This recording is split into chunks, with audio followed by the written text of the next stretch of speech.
All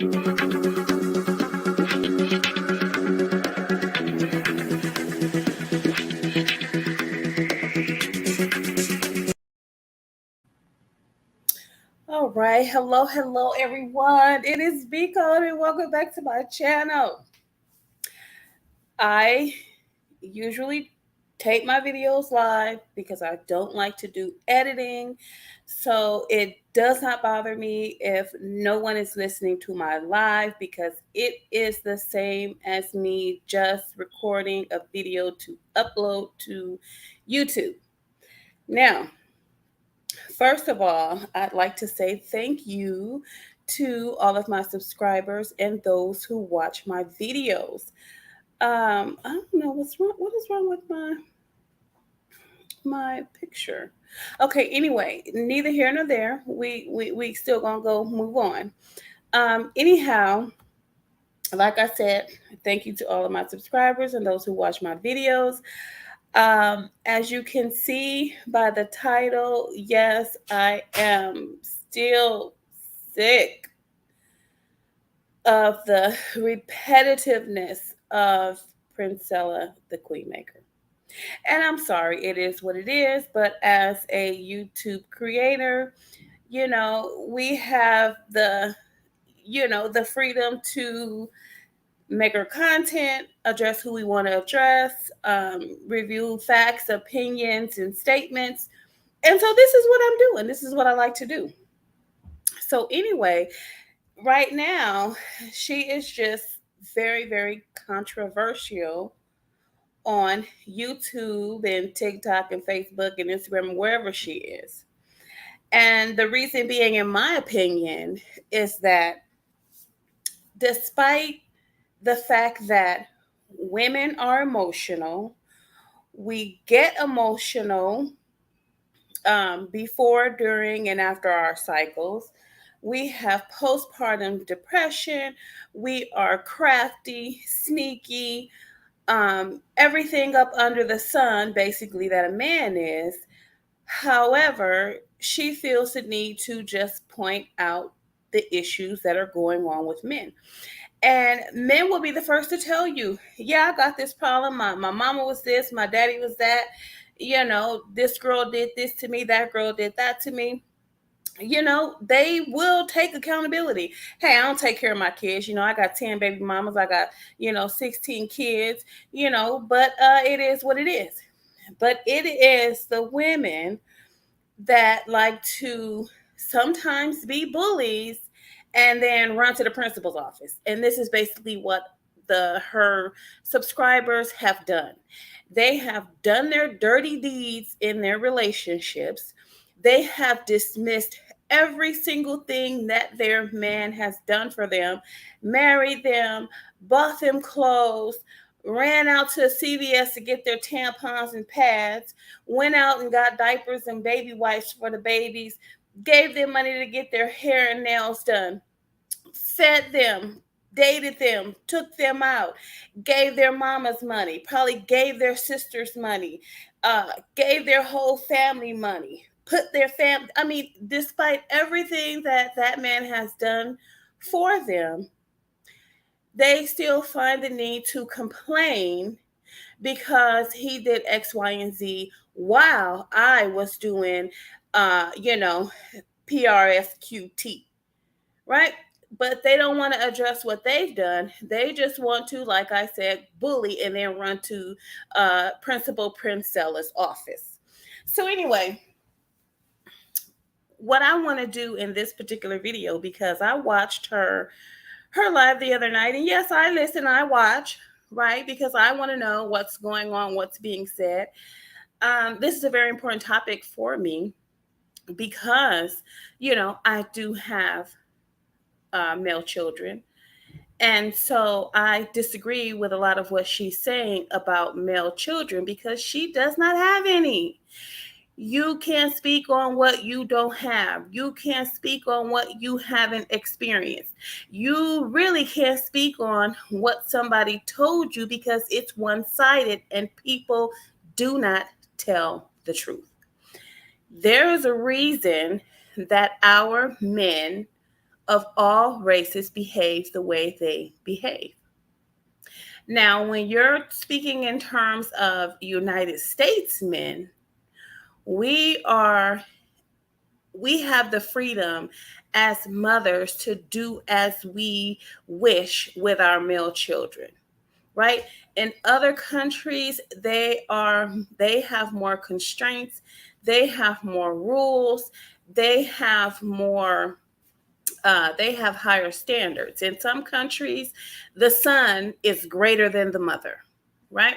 Because he will eventually grow to take the reins and he has to keep them women in line. Mama, sister, grandmama, whoever, husband's wife, all the women are kept under control because they know how women are. They don't play that shit, right? United States, like I said, we are at our own leisure to raise our sons the way we want to raise them. And usually we raise them as inferior beings to us, right? This causes a lot of distress, a lot of dysfunction, and a lot of mental illness in our sons who eventually grow to become men. Now, with that being said, I just want to take a look into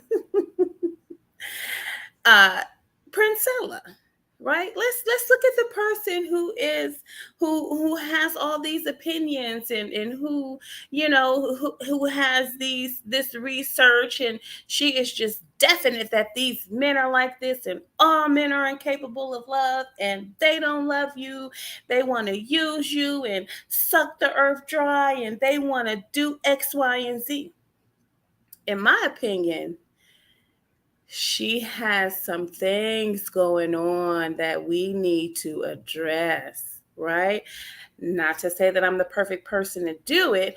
However, I feel a need to voice my opinions and what I see, what I've seen, and what I've heard, and what I've listened to, right?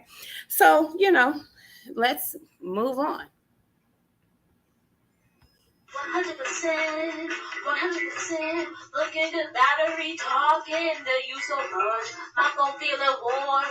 What's going on? What's going on? Temperature rising. My phone getting warmer by the minute. I think it's smoking. Where's the ice? Should I put my phone in a bag of rice to bring it back to life? I got my charger. I got my charger. My charger. I got my charger. My charger. I got my charger. My charger. I got my charger. Charger, charger, charger. Ooh, charger, charger, charger. Ooh, charger, charger, charger. Ooh, ooh, ooh.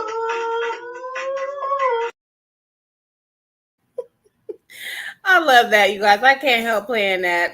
That was in response to her cell phone charger analogy and how the charger really has no function when it comes to the cell phone. And we all knew that was a bunch of BS.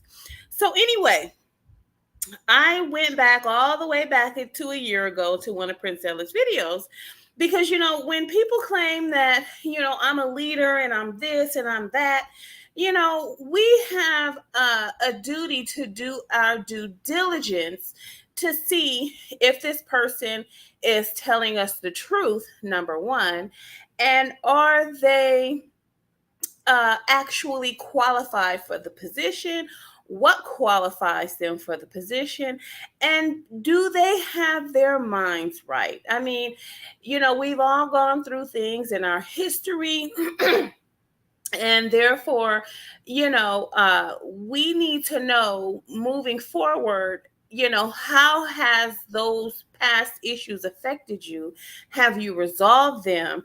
And are you able to give an unbiased perspective regarding your leadership, right? If you can't do that, then you should not be trying to lead anything except a dog outside to basically take a poop, right? And you probably won't even do that, right? Because a lot of you people don't even pick your dog poop up. And so that lets me know right there that you shouldn't even own an animal. Anyway, so let's look at this really quick. I am quite well rounded.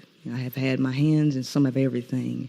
And what I want to bring to the High Power podcast is life experiences and wisdom and knowledge that can help people grow beyond their limitations.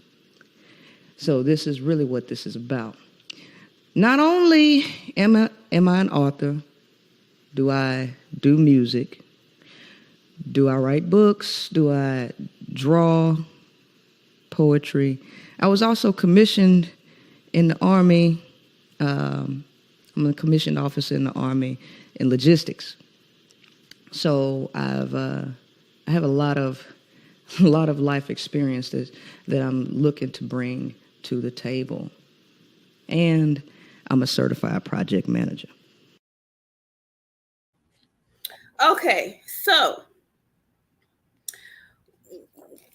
she started out by saying, she's an author, she's a poet, she does drawing, different things of that nature. She has expressed to us that, she's an officer in the Army, different things. She showed her credentials. Now, and I'm going to play this again for you guys after I say this so you can see for yourselves, because you probably really weren't paying attention. But, nurses, we have to pay attention to detail. So she said, I was a commissioned officer in the Army. And then she turns around and says, I'm a commissioned officer in the Army. And that's a lie. She is no longer a commissioned officer in the Army. So that was lie number one she told. Eventually, she gets around to telling the truth. However, when you build your foundation on a lie and then you want to turn around and then start telling the truth, I mean, first impression is everything, right? So it's like, oh, technically, I am. No, technically, you're not. You was, right? You didn't handle that properly. So therefore, you're no longer a commissioned officer in the Army, right? You had to resign your commission. And moving forward into this video, we will hear it from her own mouth. It's sort of like a Kevin Samuels. Oh, I have a bachelor's degree, from college, and then he turns around and says, oh no, I don't have a bachelor's degree. Well, which the fuck one is it?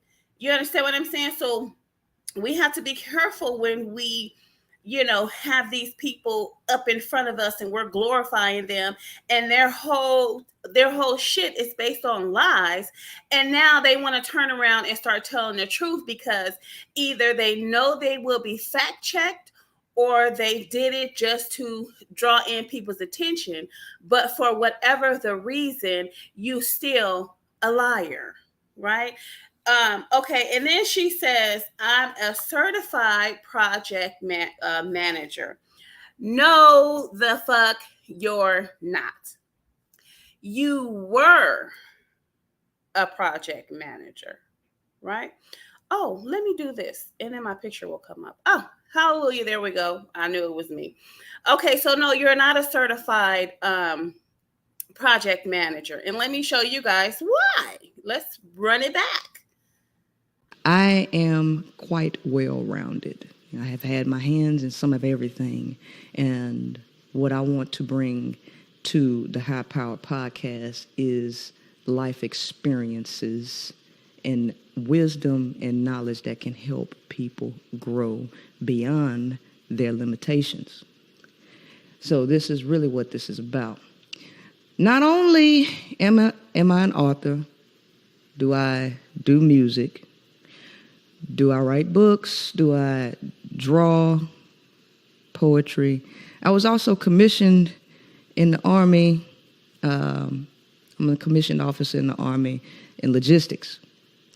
So I have a lot of life experiences that I'm looking to bring to the table, and I'm a certified project manager. Okay, so her certified project management certificate expired in 2017. 2017. And she did this video a year ago. It was done live a year ago, which means, and we are in, that would have been sometime around 2022. We're in 2023. No, it is expired, which means you have to get recertified because there might be changes, additions, and subtractions to the program, which means you're not on point. You are going off of old shit that you learned, right? But see, I'm gonna tell you, a person like this, she's like a Kevin Samuels.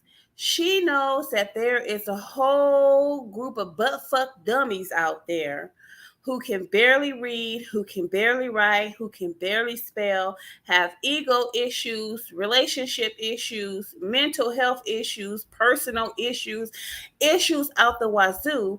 And all they're looking for is someone to validate their bullshit, and therefore you know, she can trick them and put anything in their face, and they won't fact check it. Number one, because they don't know how, and number two, they don't want to, and number three, that is what she's banking on.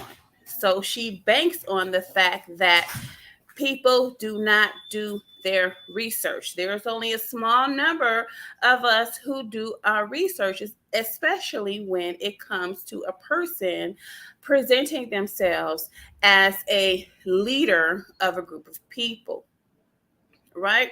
So, those are some of the couple of few things I wanted to bring out and bring to the people's attention.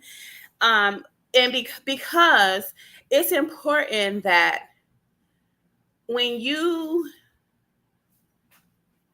say that you're a leader or put yourself in front of a group of people and, you know, designate yourself as a leader, it's important that you be truthful, because this is what usually happens to a lot of our politicians, right? They present themselves, they get up and they tell us a bunch of lies, they feed us a bunch of bullshit. And then when we find out that they were lying and everything that they said was bullshit, when it is too late, right? And this is one of the reasons why I myself stick to myself, right? Let me give you guys a little explanation of this. I'm going to play this really quick, and I'm going to give you an explanation of this.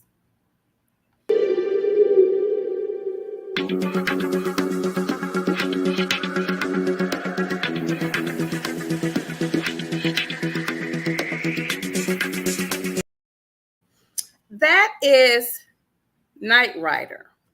For all you 80s babies out there, you would know that that is the theme song to Knight Rider. Michael Knight was a shadowy loner on a crusade to battle evil, right? But the key word is lone rider. He has a couple of people on his team. He don't join other people's bullshit. He don't join no cults. He don't do no group. He don't group think. He individually thinks. This is who I am as a person and a content creator. I don't join people's groups. I don't subscribe to, I don't become members. I don't join Patreons. I stick to myself because I like to free think. I don't group think, right? Now, I had the opportunity to listen to Miss Princella on another person's podcast. She was being interviewed, and this is where all of her truth spewed right out of her mouth, right? So I'm going to go ahead and share my screen and see if I can play this for you guys. And we're just going to review this because, like I said, what we're doing is we are fact checking the foundation of Princella, the Queen Maker. right? So we already know she lied about still being a commission officer. She lied about being a certified project manager because that's expired in 2017. Princella, you out here lying to these people. Girl, what you doing? Okay, let me see if I can share my screen.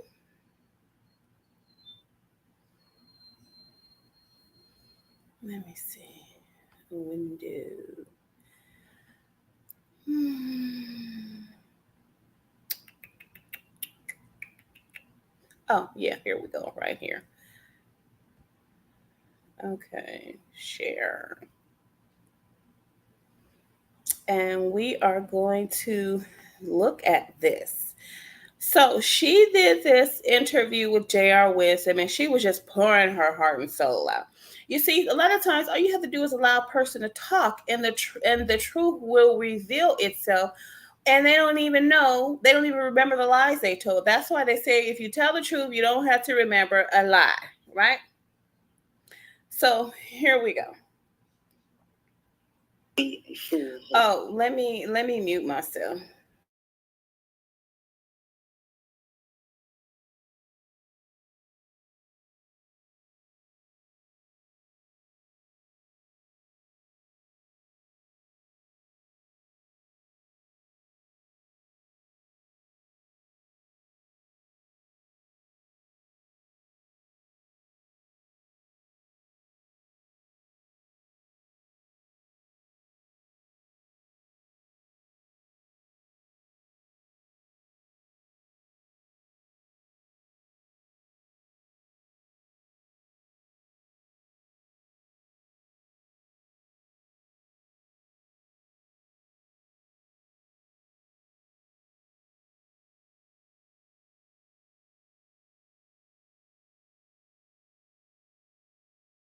Now, you guys, what I want you to hear is that I want you to her at 19, she got out of Christian religion and she met a guy who was in the conscious community, and he was her mentor.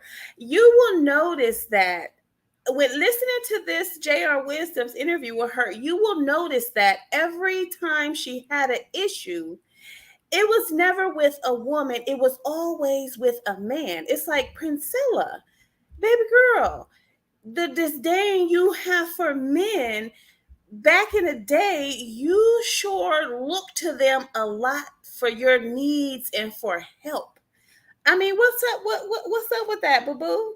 I mean, what's up with that? You're not. She. I didn't never hear in her mouth say, "Oh well, yeah, I met this nice woman." And well, I did one time. She did say that, but she didn't get along with the woman because she didn't have no money to pay the lady no rent. But anyway, all of her dealings and all of her mishaps are with the men she decided to allow access to her. Now, I'll give it to her. She was a young girl. We all go through things, with these men as young girls. However, moving forward, fast forwarding to today, you can't blame. It's a one-sided story. It's a one-sided story with this female. And we know how her mouth is. How I don't give a fuck about you men. My platform ain't for you men. Y'all can just go jump off a building. Her mouth, right? Because, like I said, a woman that is in her feminine, a woman or a girl that's in her feminine and doing everything she can on a feminine platform, she had a niggas melting right in her hand. She can do no wrong, right? I can see that her mouth is what has gotten her in trouble with these men. And when they responded accordingly or used her as the tool she presented herself to be, now all of a sudden, after she has gotten older and basically hit the wall, there's no more hopes for her in a relationship. Now all of a sudden she hates men. They're incapable of love. They want to suck you dry. They want to use you. But And she claims that it's because of her years of experience that she's had with these men that, she doesn't need them anymore, she doesn't even want to be with them anymore, this, that, and the third. Right, that's fine. However, what I see here is that she's not taking accountability for the role that she played in her dealings and encounters with the men of her past. What do they call it? Her past, her present past, her present, and even her future. Right. So let's continue. The conscious information, right? So I was given books written by Malachi York. Right. I've looked into the 5%ers. I've looked into all of those religions, right? And then, oops, I'm sorry, I forgot to mute myself.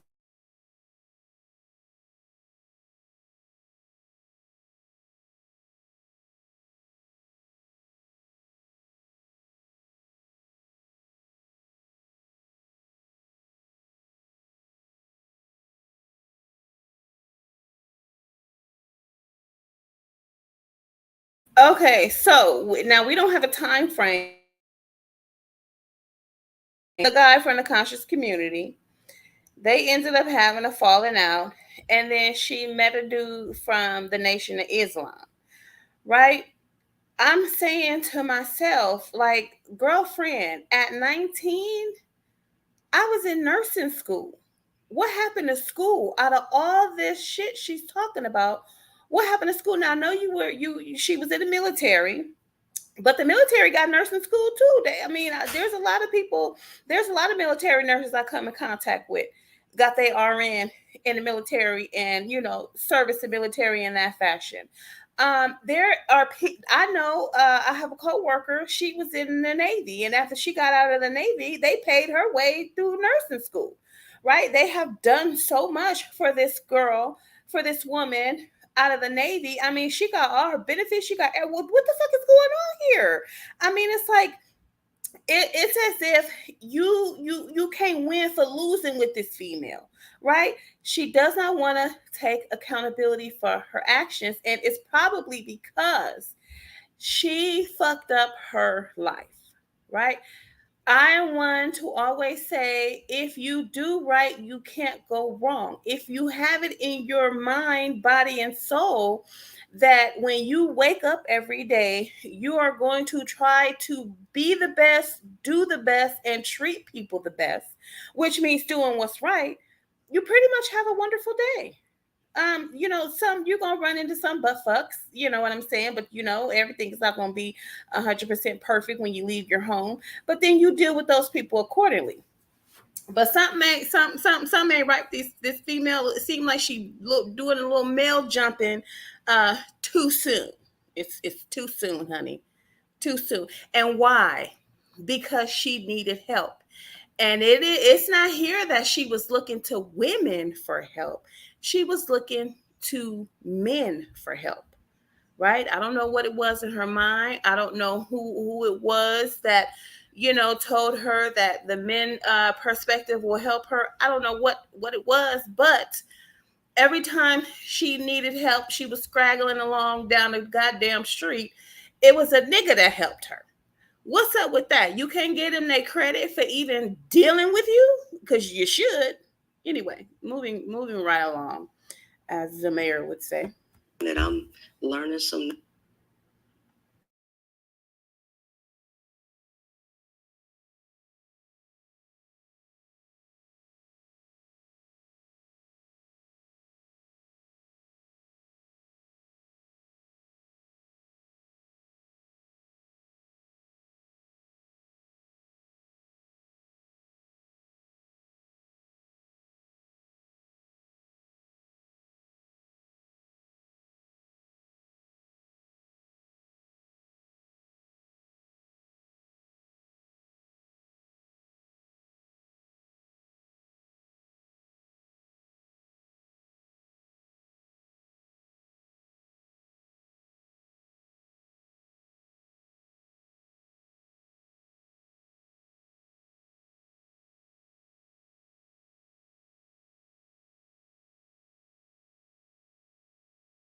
No, that's not true. That's not true. I've dealt, me personally, I have dealt with a lot of men for various reasons, right? One being that I'm a nurse, so of course I'm going to deal with men every day at work, right? I'm going to deal with family members, patients. I'm dealing with people out in the streets. Relationships, whatever. I have a long history of dealing with men myself, and for some reason, I have not experienced some of the things that she egregiously experienced, right? I have received a lot of help from men. It is up to you and how you carry yourself as a woman as far as how they are going to treat you. Now, as a young girl, I remember back in the day when I was dating, right? Always treated like a lady from men, always respected, always given that sensitivity and that TLC, but that was because of the way that I carried myself. And I wasn't the most beautiful diamond in the glass, right? In the glass case, okay? My teeth are a little bit, you can tell my teeth are out of alignment. I got freckles and different things of that nature. So I'm not the brightest, I'm not the most beautiful diamond in the glass case either. However, it was due to how I carried myself as a young lady back in the day as far as how men treated me. Okay. Yes, when you are young, and you have good credit when you're young because you have no credit, right? But if you're dealing with these older men who have messed up their credit, and the broad that they stuck to by the hip, her credit is fucked up, she can't do shit, but that's his scamming partner, so he gonna keep her around. Of course, if you got your little hot ass around this grown ass man, of course he gonna use you for your credit. What else we gonna do? You ain't got no money, you don't have no place to stay, you don't have no car for us to drive around with. So if you gonna be a part of my crew, what you gonna bring to the table, basically, right? What can you do? I already got this broad here that's cooking and cleaning and basically satisfying all my needs. You're coming as a third wheel. So what are you bringing to the table? Because I know one can wash and one can dry. One can wash and dry and one can fold, but I don't need one person can do that. So as a third wheel, what are you bringing to the table that's extraordinary from this bitch I already got? Your good credit, right? So what did Sugar Free say? If you continue to fly with me and roll with me or whatever, and it's gonna come back to you tenfold, sevenfold, something he said. When she was in the situation with the Muslim guy and his female, how was your behavior? Right? Did you not like the way things was going? Did he get the car? See, when she first said, "Oh, they got me $41,000." I'm thinking $41,000 cash. I was like, "God damn, bitch, what the fuck they do? What y'all buy $41,000 cash?" It was credit, and it sounded like it was a car. As she continues to run her mouth, uh, we'll understand that it wasn't cash. It was a car. So it was a car that was put in her name using her credit, right? It was in her name because the nigga she was messing around with, all these niggas, they credit is trash, is garbage. And even if they do got good credit, they don't have no job to back it up. So I get it. You were young, you got hoodwinked and bamboozled by the nation of some nigga in the Nation of Islam who wasn't doing good, a scammer, right? I get that. However, where's your accountability? Why were you in this damn polygamous relationship? What the fuck was going on? And during all this time, you're in the fucking army, right? So I had to have a talk. I had to have a little one-on-one talk with a person that I know was in the army. And from what I was told, they pay your rent even wherever you're stationed at. If you're not living on base, they pay your rent, right? You got medical insurance. Um, if you all you have to do is report to duty or work when they call you, and different things of that nature.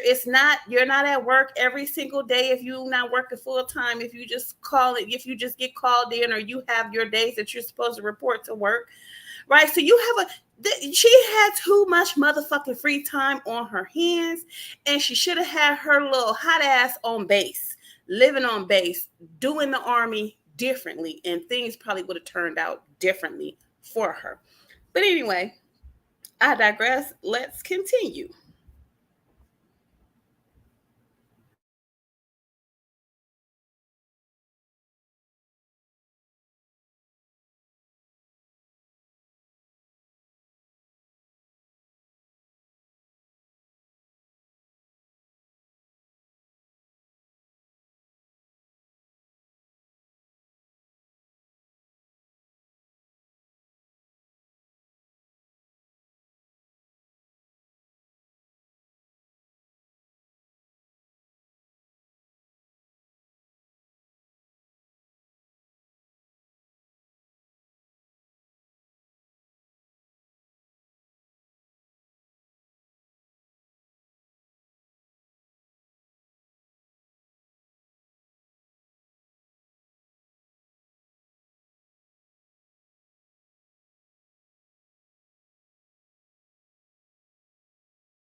Here come another nigga. Another nigga. I had to get a real. You're hopping from nigga to nigga to nigga to nigga to nigga.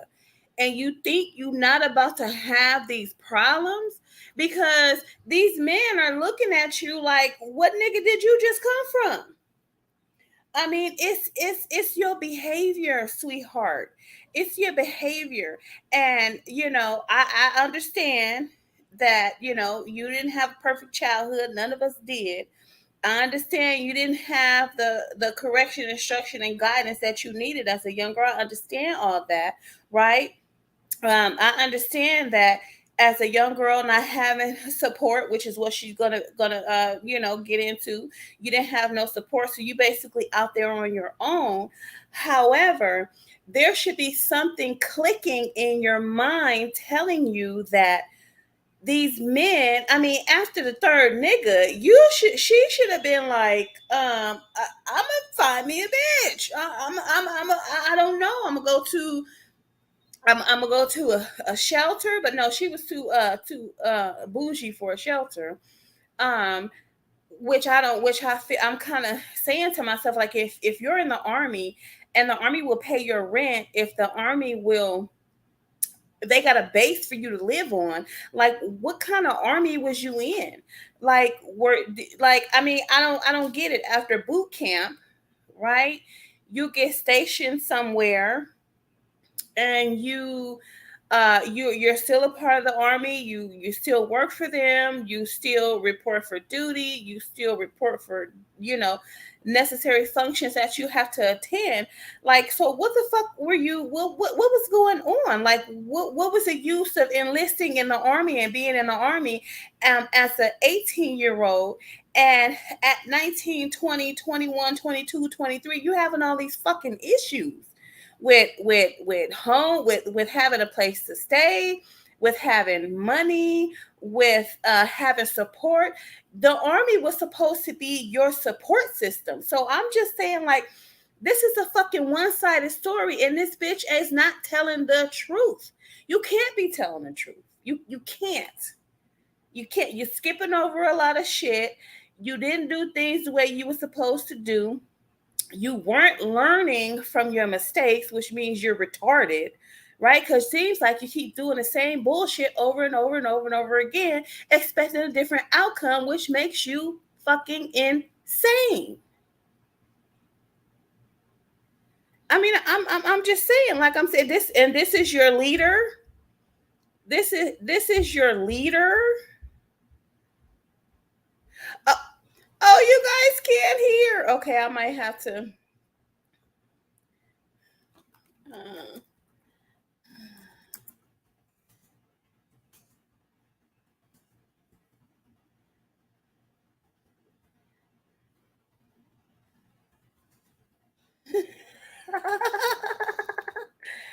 okay, so maybe I have to leave my mic on. I'm sorry, you guys. Maybe I have to leave my mic on. What you know what? And we can just back it up. And you guys, if you're listening, let me know if you can hear it or not. I'll back it up just for listening purposes. But like I said, if you want to hear this interview, go on Jr. Wisdom. He got it there. He's so handsome. Let's back it up, and then we'll tell me if you guys can hear it or not. If you can or can't. Be a full whole person. That's correct. So I was gutted out, right? And I was still trying to find my way. But I got out of Christianity at 19 years old, right? I exited that religion. And out of exiting that religion, I started to go on a journey of to discover, right? And that's how I got into the conscious realm, right? And at this stage, I had someone whom I looked up to as a mentor at this time. He was a man, okay, and he brought me into man number one, conscious information, right? So I was given books written by Malachi York. Right. I've looked into the 5 percenters. I've looked into all of those religions, right? And then Nation of Islam. Then he and I had a falling out, right? And then I ended up meeting this guy who was in the Nation of Islam, right? Okay. And at this point, I'm thinking that I'm learning some knowledge or whatever. And I found somebody that was knowledgeable. Well, to make a long story short, he and this chick who was also Nation of Islam ran a hustle on me. I was 20, 21 years old. And they both took me for about $40,000 using game, right? So I've been gamed. The best way to learn game is to lose, right? You got to take L's before you can take some wins. Absolutely. Most folks don't realize that. They think life is perfect and you're just supposed to win. And men have a jacked up idealistic view about women, as if women just take W's. She's supposed to come out the womb just taking all W's. Nobody taking. No, she's not supposed to come out the womb taking all W's. She's supposed to come out the womb learning from her mom, learning from her dad, learning from her sisters and brothers, her family, and the people that she decides to allow access to her. But what women fail to realize is that as a young girl, that requires active listening and actually doing what you're told. And I know it's hard to do what you're told because a lot of times parents don't give you an explanation. They feel like they don't have to explain themselves when they're telling you to do something. But it's in the best interest of everything that's going on to always explain to a child why it is you're telling them what you need to tell them. And then some women just blatantly don't listen. Your mama tell you, listen, leave them little boys alone because they're not going to do nothing but get you pregnant. And this is why I'm telling you to leave them alone, because they don't want you. They just want your body. And then she don't listen. She ends up getting pregnant, right? And then her mama got to sit up here and say, I told you so. Now, since you didn't listen, go ahead, go out there and find you somewhere else to stay. This is what usually happens. It's not the right thing to do because although she made that mistake because she didn't listen, that is still your child. That is still your offspring. She still needs guidance, correction, and instruction. And maybe now that what you said has been proven as evidenced by her being pregnant, maybe she'll start to listen, right? Anyway, let's continue. Take an L. Baby, you cannot master any game without losing. Right. And the ones who lose and they go back and they rewatch the tapes. See, that's what they do. Right. Right? Ain't this what the team do? Absolutely. They go back. That's how you're supposed to do. Absolutely. I went back and rewatched my tapes. Yeah, I took some L's. I'm not gonna sit up here and act like I ain't took no L's. Right. And if you do act like you took an L, you was alive from the pits of hell. Facts. Right? Yeah, I took some strong L's. One hit me for 40, right? And that really put a dent because it took my credit score from a 720 to a 430. Mm-hmm. He ended up putting a repo vehicle on my credit. He kept the vehicle and I took the hit for it. Right. Okay, so now she was aware. She was aware of credit at that time. She was aware of credit. So she knew that getting a car in her name and allowing a man to have control over it and using credit card, because I think it was credit cards, using credit cards and different things for shopping, paying rent, buying food, buying household necessities, all that stuff, that's not being gained. That is you having what you have to bring to the table to help out the group, because more than two is a group. It's three of y'all, right? That's a group. What you doing to help the group? Obviously she got herself involved with some broke motherfuckers, some broke Muslims, right, from the Nation of Islam. Everybody in the Nation of Islam is not prosperous. Everybody in the Nation of Islam that claim to be from the Nation of Islam is not following the Nation of Islam. It's a gimmick for them. So what was going on? Because she knew about credit, so she knew what she was doing. She was full aware of what she was doing, and she allowed it to happen. So where's her accountability in situation? Who was paying a car note? Right? Who was paying a car note? That is usually how it goes when your eyes get bigger than your wallet and you go out there and you buy something that you can't afford and thinking that you're going to be able to pay the expense of it, and then you go out there and you get it home, and now you start thinking about shit, how we gonna pay for this car. Right? So that pretty much, that sounds like what happened. And then with the female, the other female in a relationship, she probably didn't have no job. Nation of Islam women don't work. And so I don't know what kind of people she was dealing with. Did y'all ever go to the damn mosque? Did y'all pray? Did y'all what was going on in this Nation of Islam relationship that you had? Was he working? What the fuck was going on?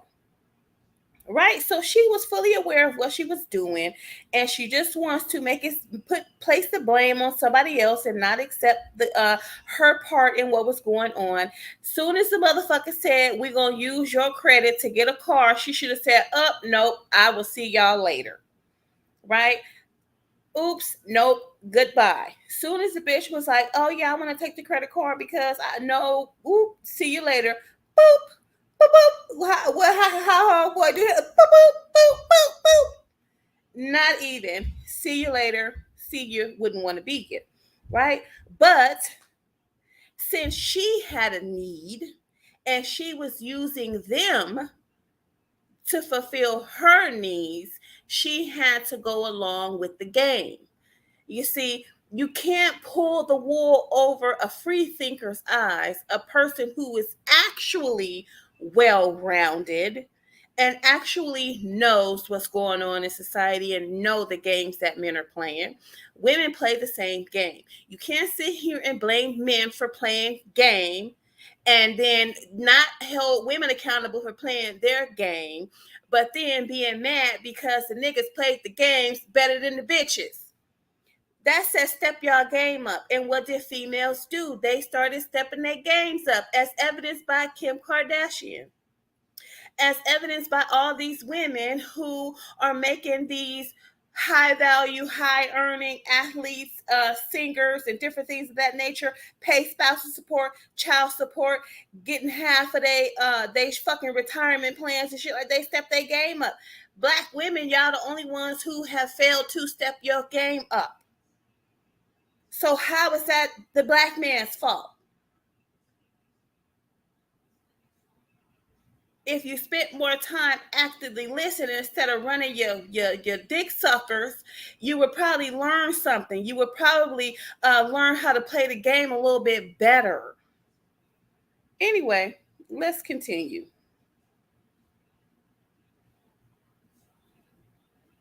Right. And I'm getting some knowledge. Nation of Islam, conscious community, right? Okay. So I had to charge that to the game, and I had to keep it pushing. But I ended up almost being on the streets, right? Because he took a lot of money from me. This was after the army, right? Right. This was while I was in it. While you was in it, okay. While I was in it, right.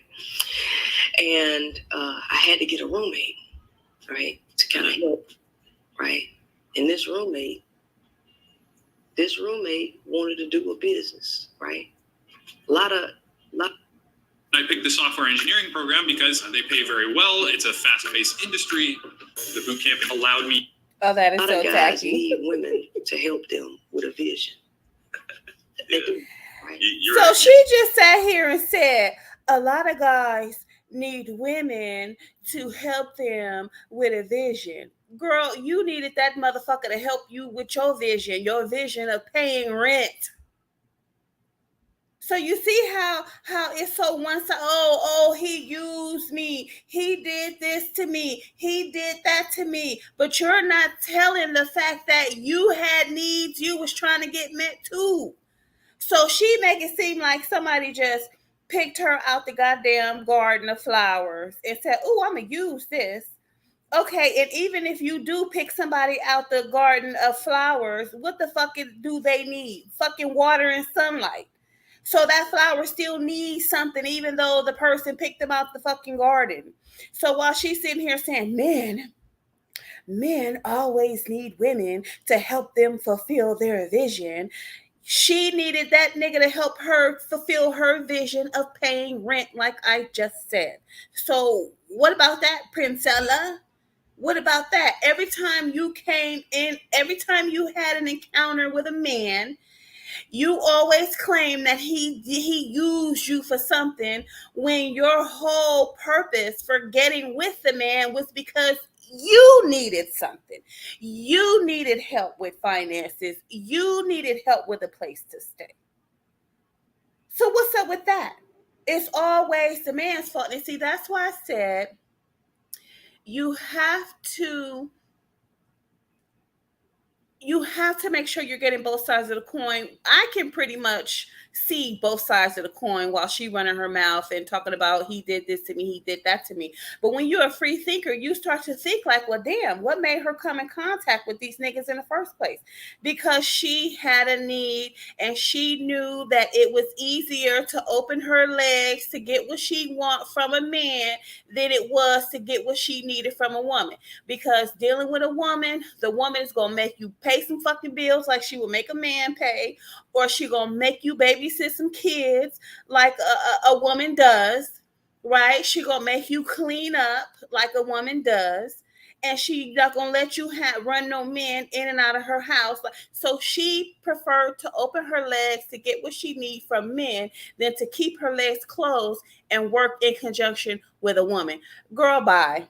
Okay, you might have them tricks over there on your channel, food, but you do not have me the least bit fooled. I see right through you and your forehead. Okay, but anyway, moving right along.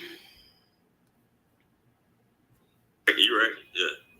So trying to go along with message to the black man and being a submissive woman trying to help a nigga out, right? Right.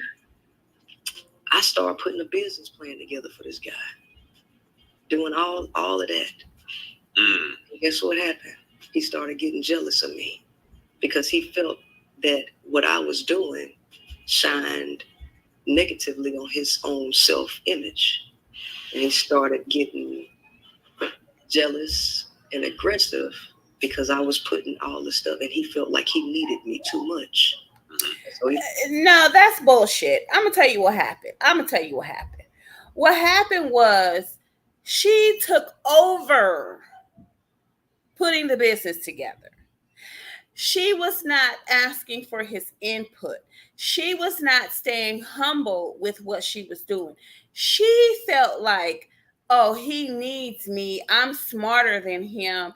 I'm doing this better than him. He needs me to help him put this together. And she got her ass on her shoulders and she got too big for her britches to where she cut him out of it and she was just going off on her own, doing her little thing. She tried to be the leader instead of the helper, right? So, of course, his ego came into play. Of course, he felt disrespected because even though you're putting this business plan together, I am the one that is. Let me put this content this com. Let me. I like to boot the comments because I don't need no distractions coming over here with that bullshit. Isn't it time to pay Princella time? Go on over there and find you, sit down somewhere and find you something to do. How about you read a book on free thinking and get the fuck off my platform? Anyway, let me. What happened was she got her ass on her shoulders. She got too big for her britches. She wasn't conferring things with him. She wasn't getting his input. She wasn't asking him, is this okay? Is this right? Is this how you want it done? She took the project and she ran with it. And I'm going to tell you why. Because she's a scammer. Okay? She is a scammer. And this is what scammers do.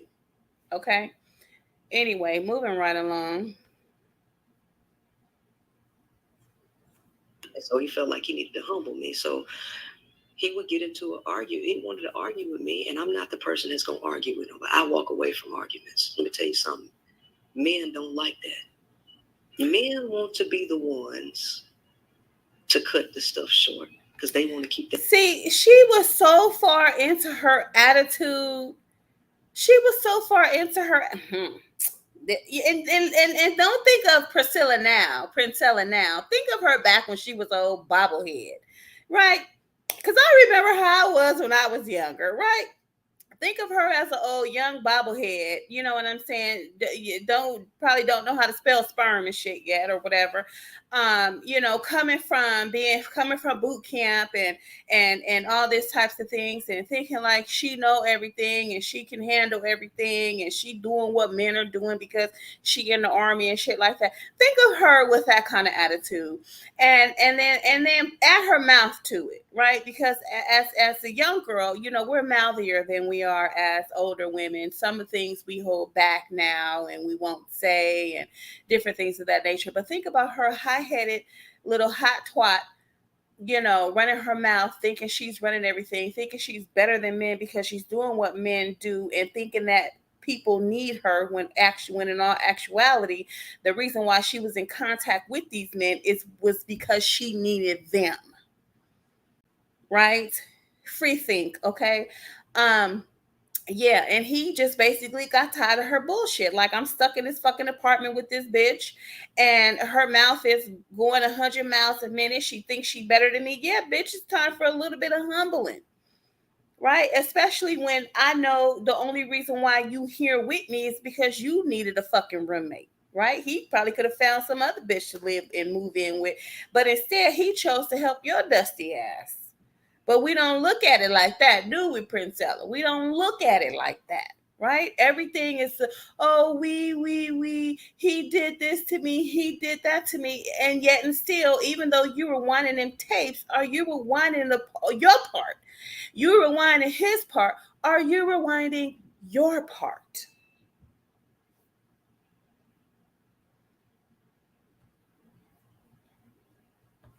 Sprinkle, Keep that sprinkle. ego intact and say that I'm the one that did it.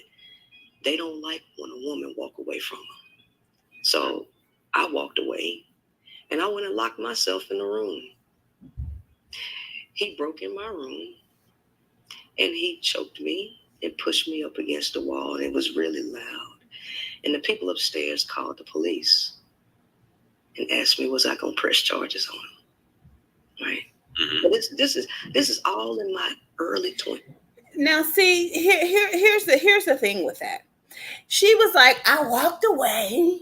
I'm thinking, I'm thinking like she really walked away. No, you walked into the room. You should have walked out the front door and allowed the man some time to calm down, figure out what you was going to say, figure out how you're going to smooth the situation over. But no, you didn't feel like you needed to because everybody's jealous of you and everybody needs you. And, everybody's in their ego and this, that, and the third.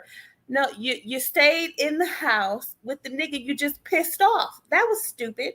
You should have left out the front door and said, I'll be back. The things is hot and heavy in here. You understand what I'm saying? And I'm going to just go for a walk. So you go lock yourself in a room. You walk away from him with an old funky ass attitude and lock yourself in a room, antagonizing him. Okay, and what is he gonna do? He gonna act like a man that's being antagonized, right or wrong. See, these young girls, they know what they doing. They learn manipulation tactics early on. Daddy, can I have some ice cream? While she's, rocking back and forth side to side. Thank you, Daddy. They learn that all they have to do is, oh, I want that. And he's like, okay, little princess, you can have. Girls learn manipulation tactics early on. They learn how to push a man's buttons early on. I don't want to hear none of this bullshit she's talking about men are incapable of love. Men are incapable of love, and women are sure enough capable of manipulation.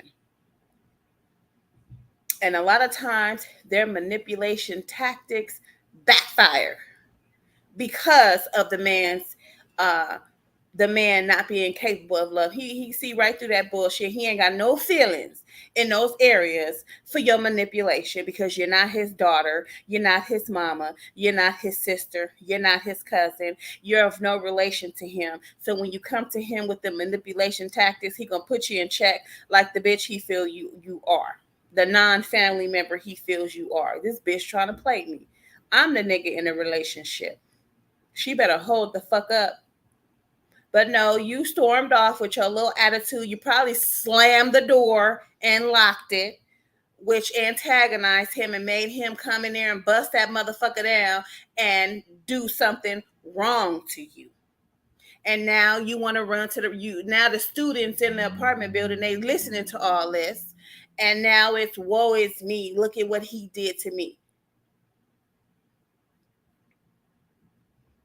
Interesting. 20s. Right. Right. All in my early 20s. Right. We all take L's and we all live and we all learn, but you better go back and watch them tapes. Right. Right. So we ended up moving because I couldn't afford that place no more because the other guy did what he did to me. Guy and a woman, right? Under the guise of polygyny, right? Wait a minute. So they ended up moving because they couldn't afford that place anymore because of what the other guy did to them. So you were still coasting off of the previous relationship you had with this polygyny guy, and you brought that into another. So in other words, the polygyny guy, the Muslim guy, the Nation of Islam guy, and the female, they left, they used just your credit and shit, took the car and rolled the fuck off and left you in the apartment. And so that's why you needed a roommate. So you carried yourself out to the streets and you found some nigga you didn't know to move in with you. That's dangerous. And this is y'all leader. That's exactly what it sounds like. See, you gotta see, you don't listen to respond, you listen to understand, you listen to comprehend. Right? That's what it sounds like. So the nigga and the bitch, they bounced on you and left you in the apartment. So that's why you needed a roommate. So you went out, you found some straight nigga on the street, and wherever you met him at, and you allowed him to move into your place, and then you start putting together a business plan for him because he ain't had no money, so he was broke, couldn't help you pay the rent. And then the money that you was probably getting from the army to pay your rent wasn't enough because you up here living outside of your army means, right? Instead of getting yourself a little studio, a little bachelor's pad, and living frugally, you want to do it big as a young girl. And that's how young girls usually are. They're like, oh, I want to do it big. If I'm gonna do it, I'm gonna do it big, right? And you live outside of your means, which requires you to need help from other people instead of being humble, right? You should have still been living like you was in fucking boot camp.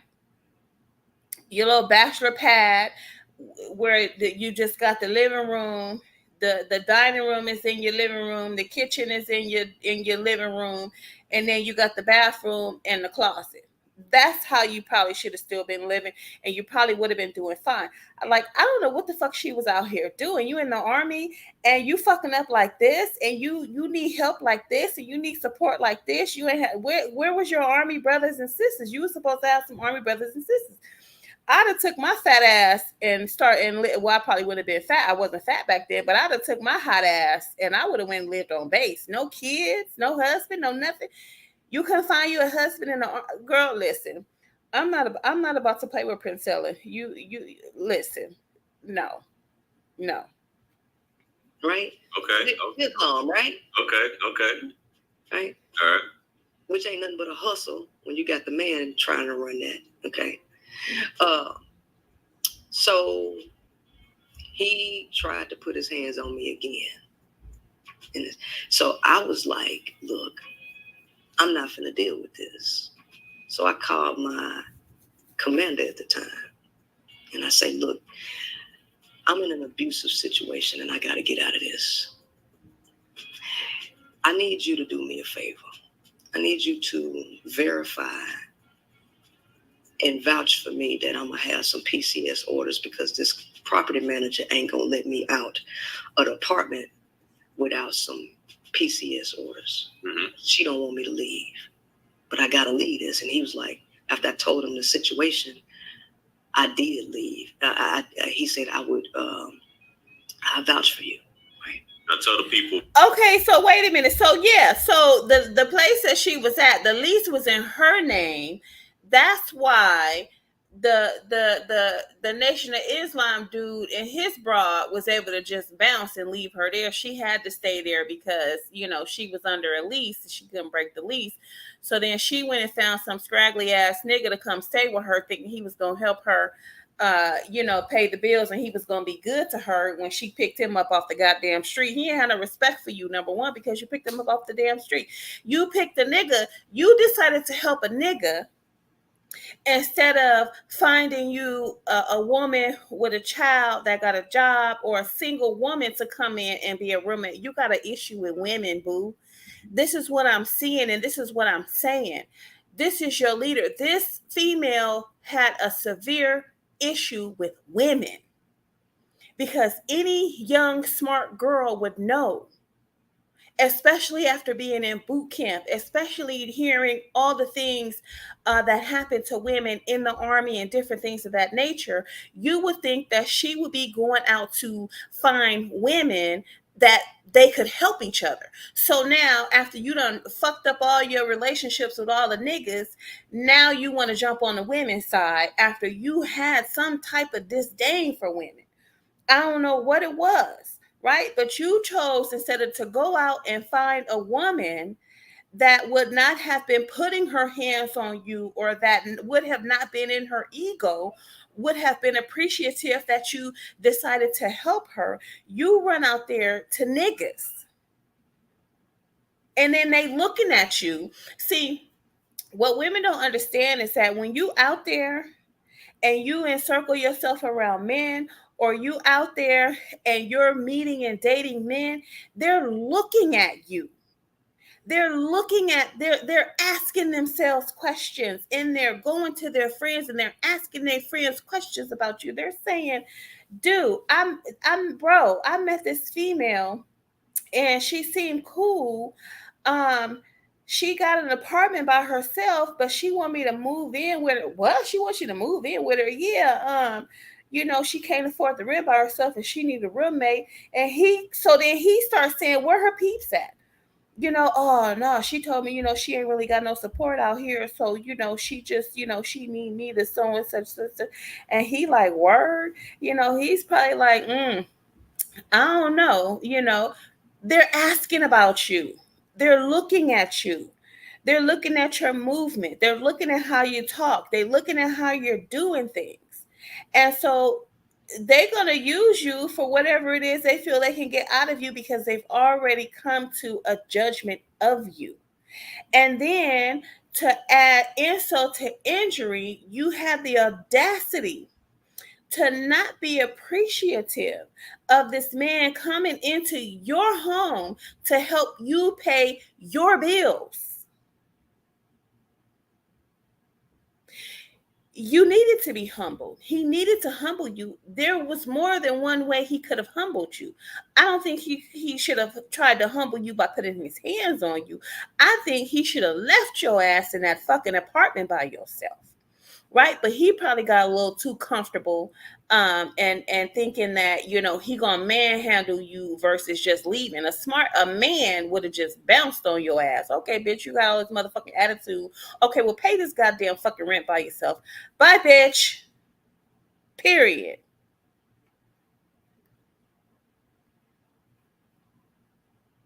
For those who don't know what PCS orders are. Oh, that's a change of duty station, right? Okay, so when you do a change of duty station, that's a legal way for you to get out of a rental agreement. Right. Wait a minute, let's back this up. But the woman up. wouldn't let me out of.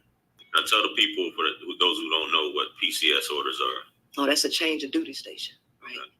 Okay, so when you do a change of duty station, that's a legal way for you to get out of a rental agreement. Right. But the woman wouldn't let me out of the rental agreement because he was in there gassing her up, and he turned her against me to the point where she didn't like me. Okay. Now. Before I get into that, let me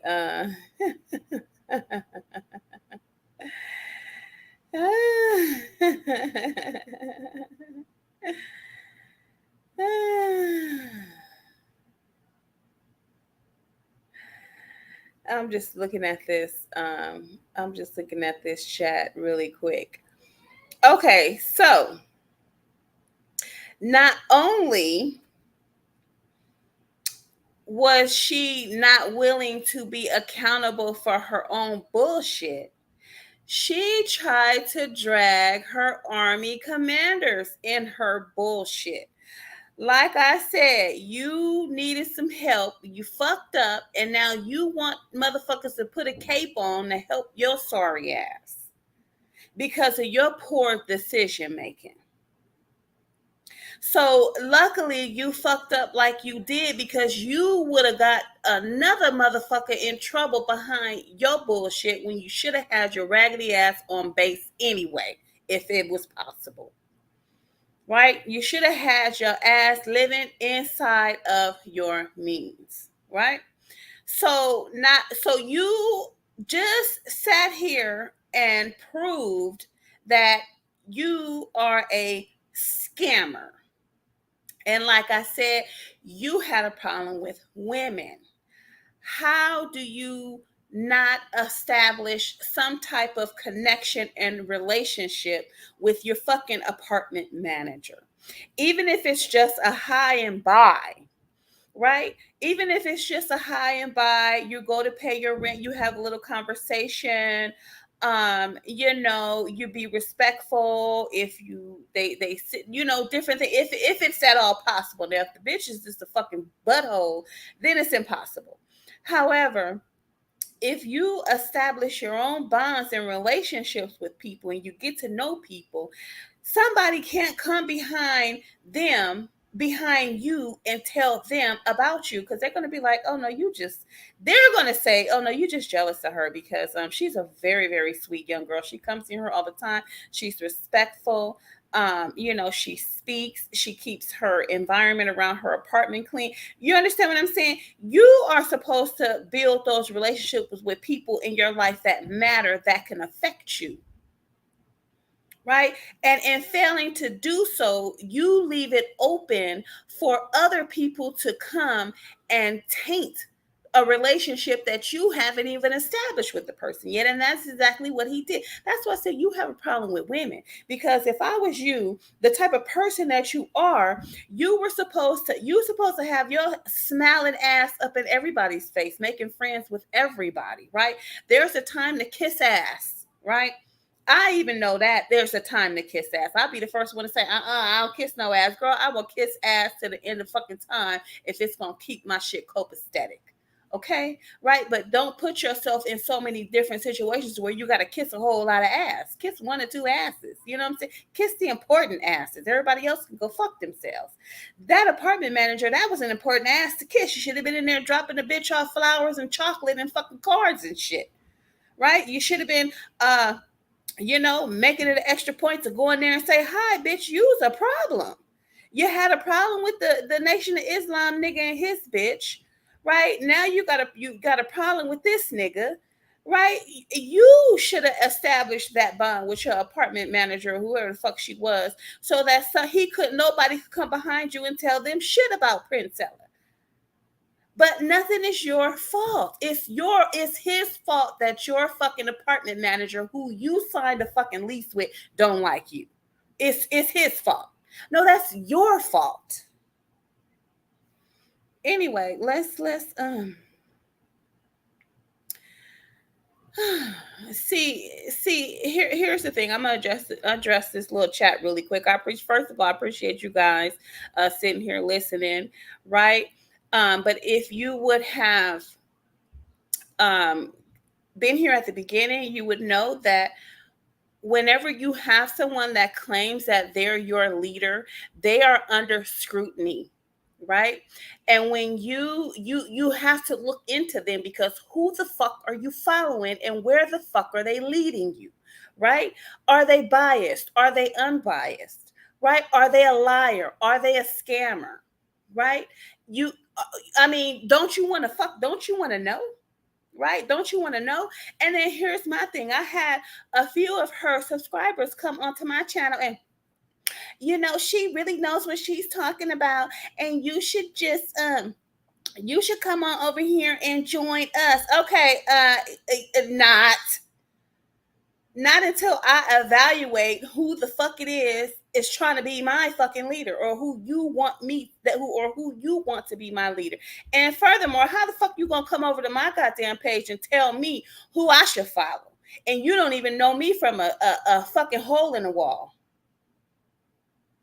This is my point that I'm trying to prove, right? And then when a motherfucker is sitting here trying to tell you that the bitch is a liar and a fucking scammer, she don't give a fuck about y'all so goddamn indoctrinated, and that you and you're only listening to fucking respond, that you're not even using your fucking brains and thinking and recognizing that the bitch is lying to you. She just wants your fucking money. If you bitches wasn't giving her a goddamn dime, if you bitches wasn't becoming a member on her channel, if you bitches wasn't joining her fucking seminars, guess what the fuck would happen? She would go get a fucking 9 to 5 and fuck off and tell all you bitches to fuck off. How about that? How about that?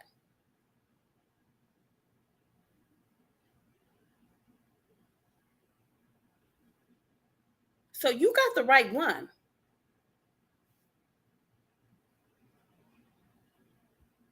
And here and another thing, that is the same fucking response that you get from these goddamn relationship coaches. One bitch said, "Oh, I don't give relationship advice anymore because you bitches are delusional." Once she stopped giving her relationship advice because you bitches were delusional, and once you weren't giving her any money anymore, once she wasn't making a profit off of you stupid bitches, then she was able to tell y'all that y'all was fucking delusional and to go fuck yourselves.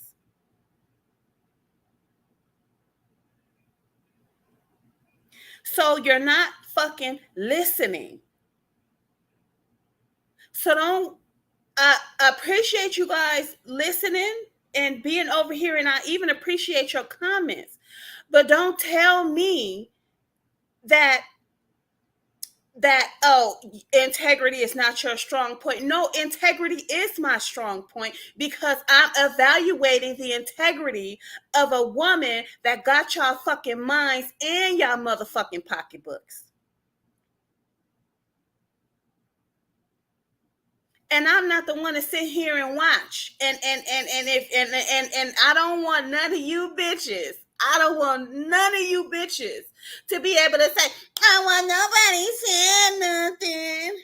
Everybody was acting like she was the y'all to be y'all.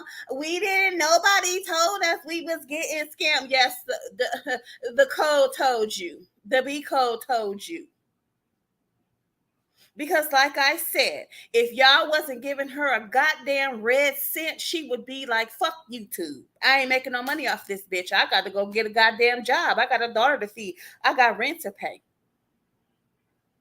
And she wouldn't give the least a fuck about where a nigga was sticking his dick in you. You put it in your ear, your nose, under your armpit, in the folds of your. She wouldn't give a goddamn. And the only reason why she do is because y'all paying her. Where was her all her womanly shit back in the day when she was hopping from nigga to nigga? Where was that back then when she was? It wasn't until she had a fucking baby and realized. Oh, let me stop. I'm gonna stop right there, but I'm gonna finish this point. It wasn't until she had a fucking baby and realized that, god damn, this shit is hard. This nigga don't even give a fuck about the baby. He just coming in this motherfucker and he ain't doing shit. I should have been helping bitches back then. I didn't know bitches was having it hard like this.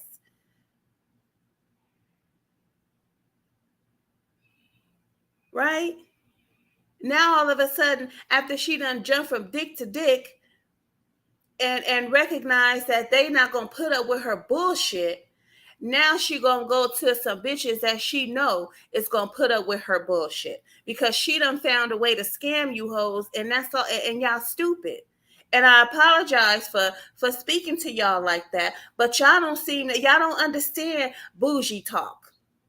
Y'all don't understand non-profanity podcasts and non-profanity lies. You bitches only understand profanity. And I'm not the one to sugarcoat shit. I don't sugarcoat shit. I say what the fuck I mean and what the fuck I say and what the fuck I mean and what the fuck I want and what I think. Right? And I'm not just sitting here. I'm showing you I'm showing you the goddamn video. She telling you she went from dick to dick to dick to dick. Right? Living outside of her means. Finding niggas to use for what she needed, and then when they tried to get their needs met from her, now all of a sudden they sucking her dry and they using her and they done got her for $41,000 and all this kind of shit. She participated in this shit. Didn't nobody find her fucking identity and steal her fucking identity and get a goddamn car and go shopping all off of her fucking credit? She offered it up because she had to bring something to the motherfucking table. She didn't gatekeep it properly. She one of them females. Oh no, I don't call the cops. I don't call the cops. I'd have called the cops on that nigga. That nigga stole my car. Get it back. You're not about to ride off in the fucking sunset and some shit that's on my fucking credit.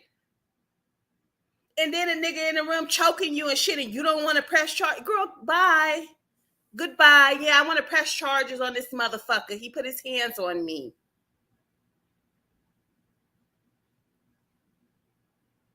So instead of for her to shut her fucking mouth, live out the lease, she decides she wants to go have her commander fucking participate in a scam with her and fuck him off in his shit. If he'd have vouched for her, he'd have been fucking booted out the goddamn army. So not only was she fucking her shit up, she was getting ready to fuck somebody else shit up. So I don't want to hear this goddamn bullshit. Her integrity is fucking not there. It's not her integrity is not her strong point. And it's not my fucking fault that you can't see it. I see it. And if I didn't say anything, I'm just as culpable because I'm sitting here fucking listening. I'm a Black woman. I have had the same issues that all of you have had. The only difference is I didn't run to the fucking principal's office. I took responsibility for my fucking part in the fucking relationships. Whether it left me homeless, whether it left me broke, whether it fucked my jobs off, all that. I still took responsibility for my actions because had I not been fucking with that person, Had I been doing what the fuck it is I was supposed to be doing, I probably would not have gone through a bunch of the shit that I went through. So this is why I can still look at a black man and say, you know what, I love you, even though I don't even know you, I love you. But that is what happens when you take accountability for your bullshit and quit trying to blame every fucking body else for your own goddamn decisions. Cut it out. Rewind your fucking tapes with your nigga that you left for Princella. Rewind your goddamn tapes. Don't look at his tape. Don't look at him in the fucking tape. Look at you in the fucking tape. What was coming out your mouth? What was your little sneaky behavior like? What was your goddamn snide and rude remarks like? What was your sucking teeth and rolling your eyes and calling your friend on the phone? Girl, he ain't shit while he can hear you. Because we all do the same motherfucking thing. I bet the farm on it. Girl, let me tell you what he did. I asked a nigga for $20. He gonna tell me he ain't got $20. When I asked him, what the fuck you do with the money then? Shit, I need to get my motherfucking nails done, and this nigga done fucked off all the money. What you mean? Shut your stupid ass up. I'm not even talking to you. I'm on the phone with Michelle. Shit. Listen. This principle, I ain't buying your shit. So she had an attitude. Now I'm the one really paying most of the rent. He helping a little bit, right. But he thought he was gonna put his hands on me. I guess you think that Princella is too weak to stay, man. I'm not finna put up with nothing. I don't give a damn what the situation is. Right. Don't nothing matter more than my life and my mental health, right? Not that military career, not nothing. So he said that he would vouch for me. So I went and falsified some paperwork. Mm-hmm. Yeah, I falsified some paperwork. And after falsifying the paperwork, I gave it to her with the confidence that my commander was going to vouch. Correct. It was me that made a mistake, though. Mm-hmm.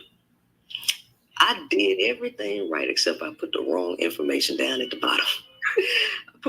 I forgot to change my battalion commander information. Put my company commander information. Right. And you think that motherfucking shit is funny. You was about to fuck up somebody's military career and that fucking shit is funny. He, ha, ha. It's fucking funny, isn't it? This y'all leader, but this y'all leader. This y'all leader. She still think it's funny till this fucking day. No remorse. No remorse. What I would have expected her to say was, but you know what? Even though I falsified that documentation, I'm glad it didn't work out because I could have fucked up that man's Army career because he would have lied for me. And, if that lady would have still went ahead and called again and checked, then it would have came out that he lied and he would have been court sanctioned for, vouching for me, falsifying documentation. No fucking remorse. Look at this bitch. No, this your leader. Well, you know what? Hey, I guess birds of a feather flock together. Yes. Hi, Subo. She just admitted she a scammer. What the fuck? Like what? And that is exactly what she doing. She's scamming you bitches. She don't give a fuck about you, nothing you going through. So, like I said, don't sit up here and when the shit hit the fan, when she leave YouTube and go back to truck driving and shit like that and tell you bitches to fuck off, just know the code told you so.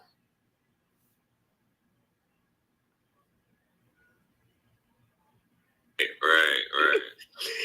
And so he knew that I was trying to leave and he wasn't going to be able to afford that place by himself. He needed me, right? So he knew I was finna leave, so he was trying to keep me there by any means necessary. And when I told her, she ain't going nowhere, Papa. So she called my battalion commander. Or your company commander, or your battalion commander? She called my battalion commander. Because remember, I put my battalion commander down there instead of my company commander that was going to vouch. See, so the company commander was going to vouch? The company commander was going to vouch. Okay, I thought you had said the other way around. Okay. Yeah, no, my company commander was going to vouch, right? But I messed around. Instead of putting my company commander information down there, I directly put, so it messed up everything. Gotcha. So then they found out that I falsified some documents and I was forced to resign my commission. Okay, boom, bingo, bango. Now remember I said in the beginning, she said, first she said I was a commissioned officer in the Army, and then she turned around and she said I'm a commissioned commander in the Army. Liar, scam alert, right? Pumping herself up, not taking responsibility, not taking accountability until after the fact, right? Not until after the fact. Now, I think I better tell the truth. Just like when she was saying, oh yeah, I'm divorced. And then woe is me. Now when being married benefited her, now she want to tell the truth. So what it is that she lies until the truth is going to benefit her. I can't have no leader like that. I'm following no shit like that. You got me fucked up. You should just come on over to Princella. No, thank you. I will stay right where I am on my lonely my lone rider page, right? I'm gonna stay right here with the lone rider and do my own thing and just keep exposing you fucking YouTube scammers. Kevin Samuels was a scammer, and this is what she's doing. She's scamming females. Every man got some issues. Every woman got some issues. It's all in how you carry yourself, all in how you problem solve, and stop jumping from dick to dick. She jumped from dick to dick to dick to dick. She stayed jumping from dick to dick. What the fuck you think is going to happen? Give your pussy a rest. Give it some time to think. That's the same thing that happens with these women who have babies back to back to back to back. You have no time to think for yourself. You got a 9-month-old and you're pregnant again. And in 9 months, you're going to have to change 2 people's diapers, right? And then when one is out of diapers, you get pregnant again and you're still changing 2 people's diapers. Now you got to table feed one, breastfeed one, bottle feed one. What the fuck? You ain't got no time to even wash your pussy, let alone think about something about yourself. So it's like you dig a hole for yourself and then you keep digging it bigger and bigger and bigger and bigger and bigger until you fall in that motherfucker and you can't get out. And now it's somebody else's fault. Okay. This is what she was doing. Jumping from dick to dick, digging a big ass hole, literally, and fell in that motherfucker. And now it's the nigga's fault. Okay. That was cool with me. That worked out. Yeah. That worked out into my benefit. You know why? Because they was gonna try to court-martial me anyway. Yeah. They were gonna try to court-martial me. You know why I was gonna try to court-martial me? I'm gonna talk to you about that offline. Now see, JR is smart. JR is smart because he's military himself. He's smart. He like, shut up, bitch. You're telling a little bit too much. You're talking too much. Shut the fuck up, for you get everybody over there under that was over you in trouble, right? So somebody probably helped her, told her how to resign her commission so she won't get court-martialed, right? So it's like you fucked up. You fucked up your credit. You fucked up your Army career. You fucked up your home life. You know what I'm saying? And it's somebody else's fault. It's somebody else's fault, and it's funny. You could have destroyed somebody's fucking life by falsifying that paperwork to get your duties changed. When all you had to do was tell whoever your real commander was, tell your real commander the truth and see how he could have helped you. You had support, but your scamming ways prevented you from getting the right support that you needed. You's a scammer. You's a scammer. You was scamming right along with the Nation of Islam chick and his broad. You was scamming right along with him. I don't want to hear that shit. And then they probably didn't like your attitude, so they bounced. You probably tried to run the relationship after they done been together for probably umpteenth years. Here your dusty ass come trying to tell them what the fuck to do. They bounced on your ass. Yeah. No, but no, I'm telling you, the thing is, here's the thing. I'm not submissive. I don't bow down. You can't threaten me with putting your hands on me. You can't make me stay in nothing, right? Mm-hmm. So I was able to leave the military free and clear, right? And I moved to Houston 2012. And then I got into some more trouble out here. Right. I had a Louis. Right, see? I moved to Houston and I got into some trouble out here. She can't fucking stay out of trouble. And now I know this is in the past, right? We ain't gonna hold the past against the broad, but people don't change. They just do things differently. So she didn't stop scamming. She just started scamming differently. She's a fucking scammer. Can't you see it? She's a goddamn scammer. Jesus Christ. Now let's hear about what fucking trouble she into now. God damn. Sit your ass down. Louisiana driver's license, right? I had a Louisiana driver's license, and I didn't switch it over, but I ain't had no money. I didn't have nothing. When I got out of the military, and when I left there out of that abusive relationship with no money, bad credit, everything, I didn't have nowhere. I didn't have $1 to my name. I had to catch a ride with my friend's uncle who lived in Houston, who just so happened to be in Shreveport at the time for a funeral, and I rode back with them. Gotcha. And my friend gave me $20 just to eat something because I didn't have no money, because those guys broke me to my knees. See? Because those guys broke me to my knees. No, because you carried yourself in such a disgusting manner that forced them to treat you the way that they did. Like I keep saying, a woman that's in her femininity, you ain't got to be submissive to be feminine. You ain't got to agree with everything the man say. It's not, they always say, it's not what you say, it's how you say it. It's your presentation. Presentation is not going to be perfect all the damn time. But the majority, but niggas is not dumb as you're portraying them to be at this point in time.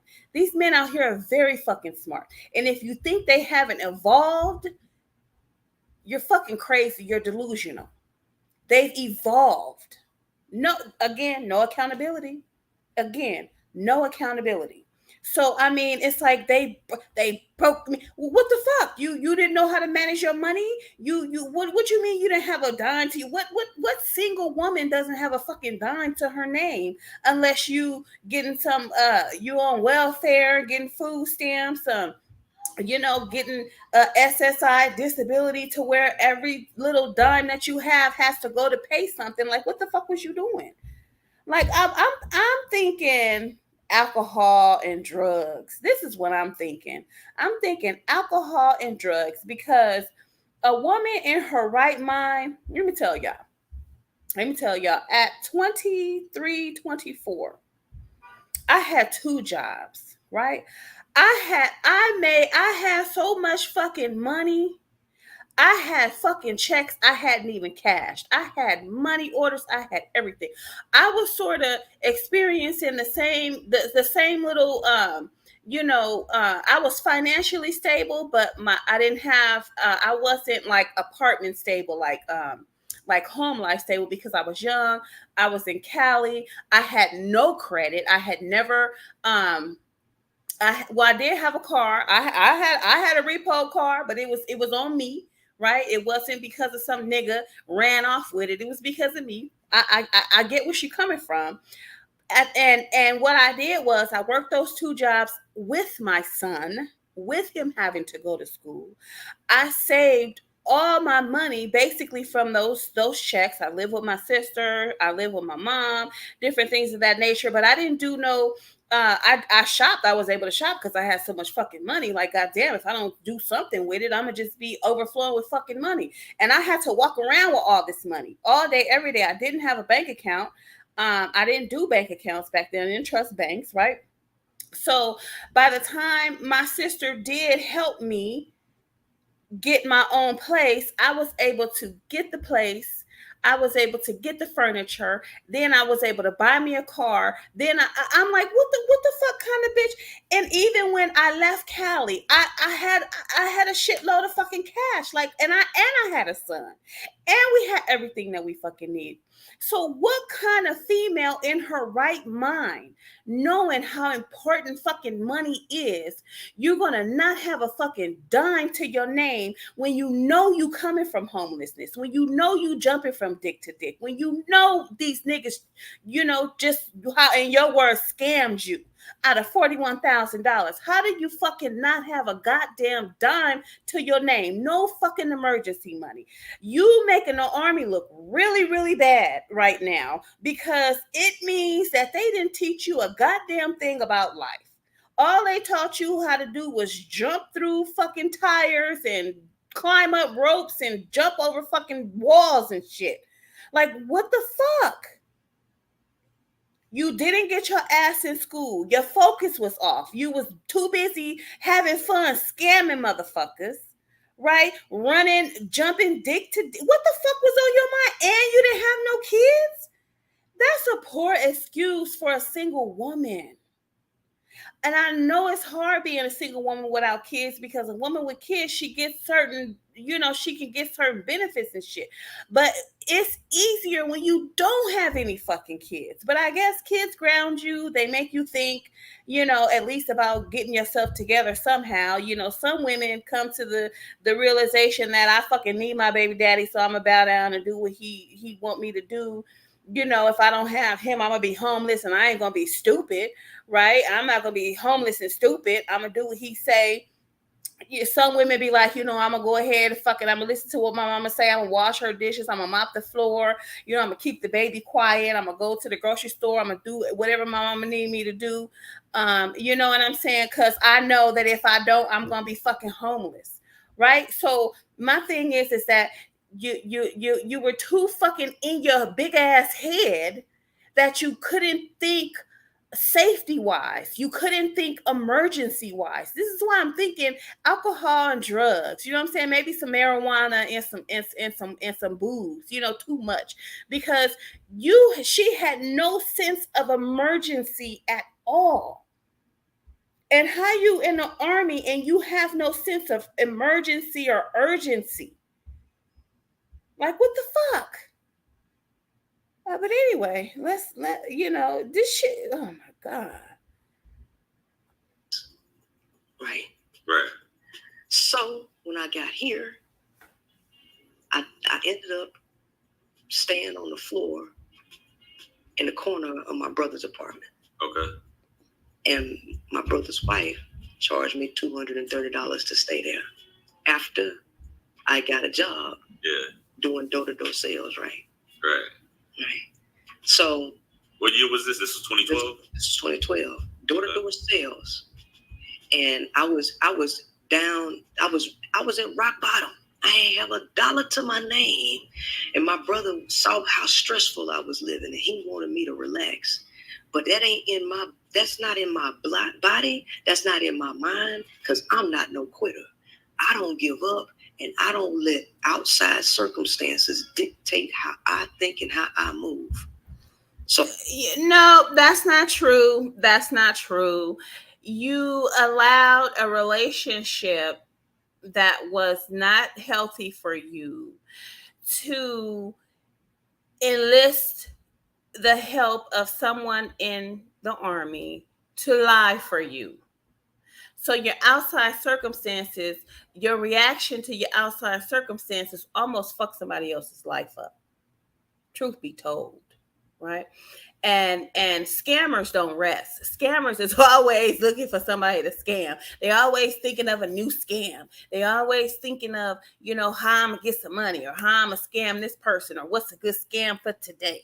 And it's your scamming ways that put you in a situation that you was in, when you were younger. So I didn't sit on my behind when I got there. I had a Louisiana driver's license, and I just went and I took the first job that I could get, which was a direct marketing gig. Right. And I had to get up at 4:00 every morning.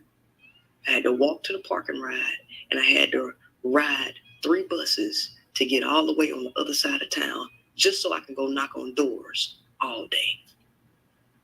Knocking on doors, selling products. And then I would get off at like 10 o'clock at night and have to take that long bus ride all the way back home and be back up at 4:00 in the morning to do it all over. I did that for 8 months. And it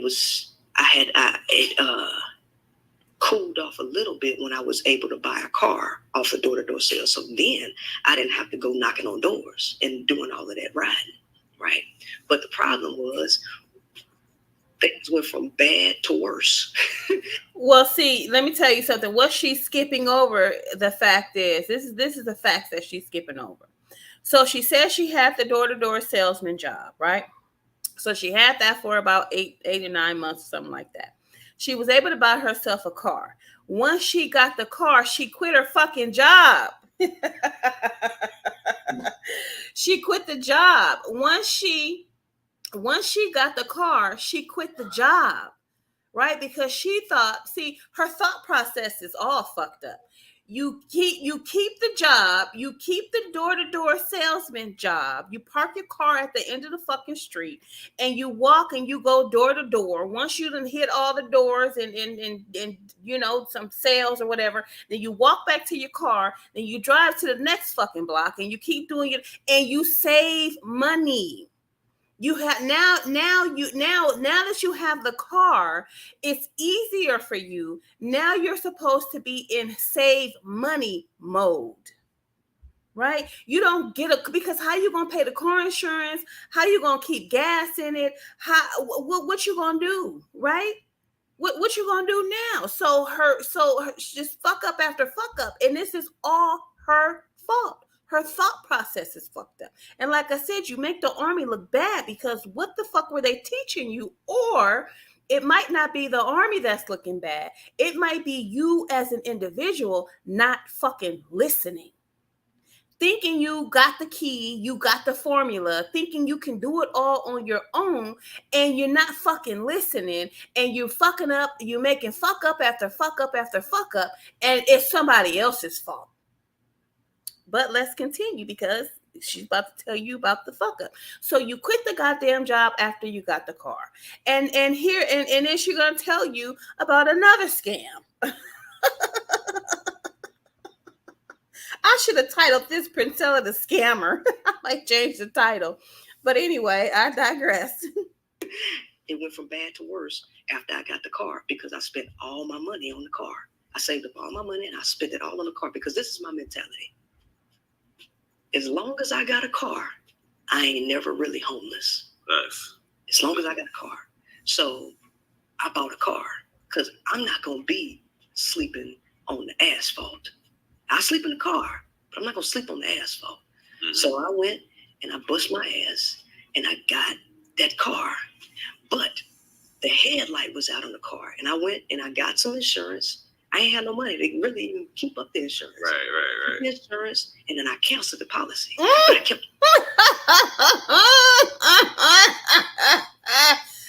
It really ain't had no money to get the insurance. Why? Because you quit your job. You thought the car was going to save you for the rest of your life. So she quit the job. She ain't barely had no money to get the insurance. She got the money.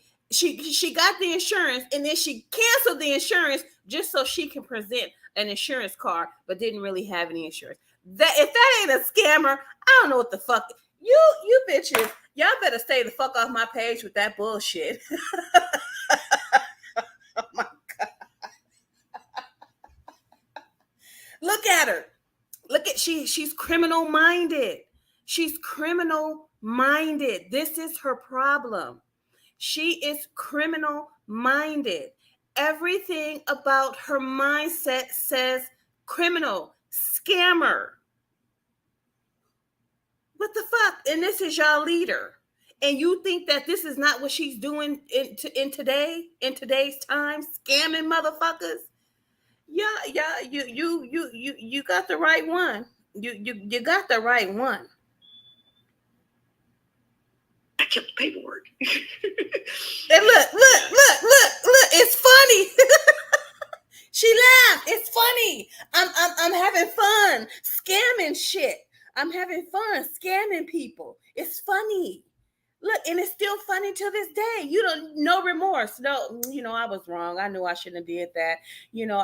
I was wrong. But my mindset back then was just all fucked up, and I feel bad, about getting that insurance and scamming them people like that, and presenting that insurance, to the police, knowing it wasn't valid.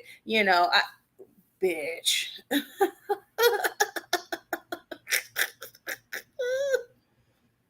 And so the headlight was out. It's like I had a curse on me in 2012. No, boo-boo. You didn't have a curse on you. You were doing dirty dealings. You did not have a curse on you, because had you kept that job, you would have been able to get that headlight fixed. Right? You have a car. You have to have money to upkeep it. I mean, what were you thinking? Like, you see her thought process?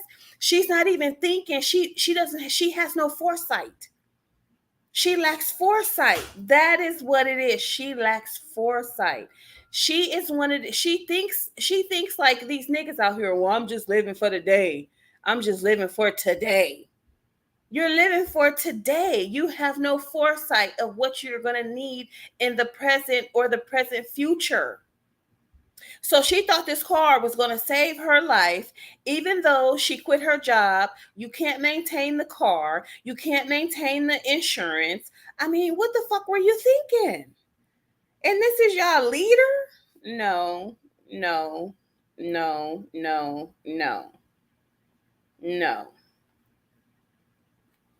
The harder I worked, the more steps I took forward, the more steps I took backwards. I ended up getting pulled over 8 times in that car. Let me ask you this before we go on. Yeah. How old were you in 2012? What, I'm like, what I was 25? 25, okay. 26? 25, 26, fully developed brain. Fully developed brain. But somewhere along the lines, she learned to be a scammer. Maybe it was from the conscious community. Maybe it was from the Nation of Islam dude, right? That dude from the conscious community, or a dude from the Nation of Islam. And, she just thought she was just going to scam her way through life.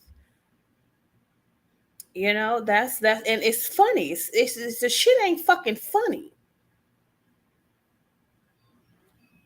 25, 26. Okay, because I got some questions before you go and talk about this dark cloud that was hovering over you. But before we do, you guys, we got 131 people watching right now. We got the lovely Princella, the Queen Maker, in here. I see we got a lot of support in the chat. Shout out to everybody in the chat. I don't know if we got any mods in the chat. Make sure you guys hit that like button.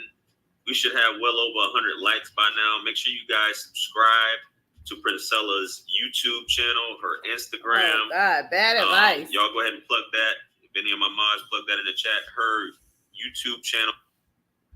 This school year? He not even listening to the fact that she a scammer. Why would you tell a bunch of motherfuckers to go over to a scammer's page and subscribe? Come on, JR. School year, speak your mind. Shoot for the stars and find your people. We got this. Is in the description of this video for those of you who are watching on YouTube. Not in the description, but it's in the title of the video. So go ahead and subscribe at this time. Hit that like button. Quit playing with me. It's free. It doesn't cost you a thing. It's easy like Sunday morning and shoplifting. So 2012. Before we get into this, because I'm just trying to, not put two and two together. But so you were in you said a polygamous relationship? You can say polygynous, right? Polygynous. Yeah. But you weren't actually legally married. No. It's, hey, this is the Negro game. Okay, so this is the Negro game. This is the Negro game, right? You get ahead and you eating pussy, and it's a Negro game, and you're doing this by choice, but now it's a game. Now that you're, I'm not gonna play with you. I'm not gonna play with you. This is the Negro game. No accountability. No accountability. This is the Negro game. No, this is a situation that some men and women like, because some men and women like going both ways. Some women like to go both ways. Some women is just freaky like that, and she's freaky like that. But once again, it's the nigga ways fault. It's the nigga game. It's the nigga's fault. You know what I'm saying? She agreed to be a concubine, and it's somebody else's fault. It's the game's fault. Don't hate the game, hate the player, right? And she decided to play all these little games that she playing, and when the consequences knocked her upside her head, now it's somebody else's fault, because she knew what she was doing was wrong, right? Didn't she say at the beginning, at 19, she left the Christian faith? Well, the Christian faith says, adultery is forbidden, right? So you left the Christian faith to go into all these other faiths that cater to multiple women with a man, and now it's the game's fault. It can't be the game's fault. You participated in the game. You decided to play the game. So why aren't you taking accountability for the decisions that you made? I mean, I don't get it. I don't get it. I don't get it. I don't get it. I'm smelling. It's beta all over her. Right? Get a bunch of women and suck them dry. That's the Negro game. Hey, listen. Right. I see some of the comments and people like, you waiting to gaslight and all that. Like, I want everybody to know, I honestly don't care what nobody think about it. I really don't. Because at the end of the day, my only purpose for even saying what I'm saying is to be a light, to show resilience, and to show a hope. No, you're not showing resilience. You're showing scammer alert. You're showing scammer alert. You're showing no self accountability. You're showing poor decision making, and you should care about what people think about you, because you have designated yourself as a leader of Black women. Right? You're proclaiming to be this great leader of Black women, and you're going to lead all these stupid dumb tricks to salvation, to some salvation. I don't know what the fuck kind of salvation it is, because all these women, a lot of these women that listen to her, their minds is fucked up. So I wouldn't dabble and deal with none of them. What y'all bitches need to do is y'all need to go home, go in your house and close your door and fucking stay there, unless you got to go to work or to the grocery store or take your kids to school and pick them up. Other than that, you should be the fuck in the house, thinking, reading. Start your own goddamn YouTube channel. Save your fucking money. So while you're giving this heifer all your money, you're gonna end up like her in an emergency situation. You ain't gonna have none. And is Princella gonna pay your rent if you lose your job? Is Princella gonna put groceries in your house?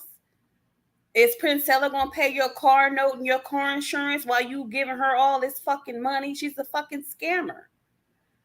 While she proclaims to be saving you from these men that are incapable of love. Fuck love, bitch. Get taken care of. How about that? Like she was trying to do.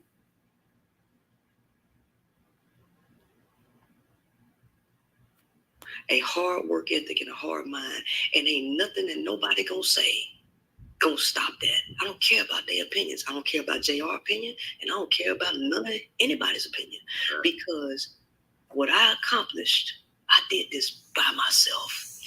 And I didn't have... Okay, well, what are the accomplishments? I mean, like, what are the accomplishments? Okay, having a daughter, that's a great accomplishment. That's having a child, bearing a child, healthy child, beautiful child. That is a major accomplishment in life. You were able to get into the army. That's an accomplishment. Um, yeah. Where's all this accomplishment? Because you didn't finish school. It's your project management certificate is expired. You're not in the army anymore, so that army diploma you got is fucking basically useless, right? So where's the accomplishments? Your accomplishments is in scamming people, right? Your platform has grown, and you see that scamming thousands of people as an accomplishment. That's not an accomplishment. It's a failure. It's a failure because you're using people and you really don't give a fuck about them. You found a niche, you found a weakness in a bunch of women, and you've decided to exploit it. This ain't nothing, this ain't no different than black exploitation.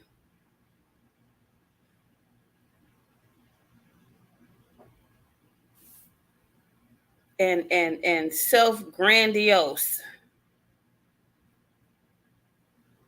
I didn't have to run into the arms of a man to save me.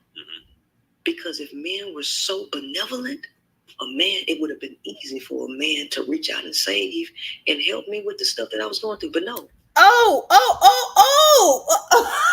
you ungrateful bitch. You ungrateful bitch. The motherfucker from the conscious community took you up under his wing. He saw your ass was struggling and he decided he was going to help you. Right?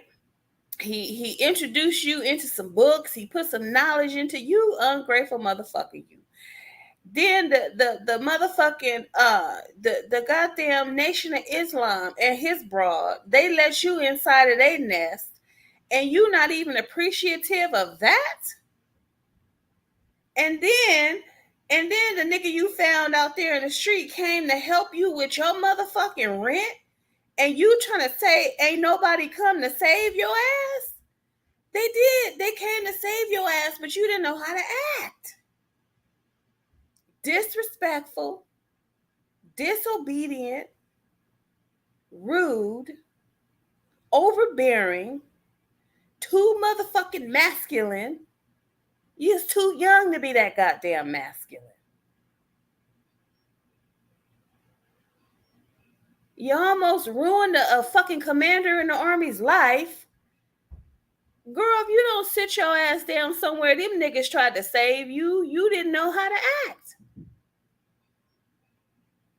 You put yourself in them situations, and then you're gonna blame somebody for the consequences and the outcomes.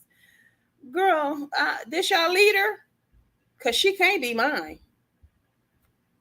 Instead of finding that, what did you find? You found vultures looking for an opportunity to take advantage of somebody. She said you found vultures.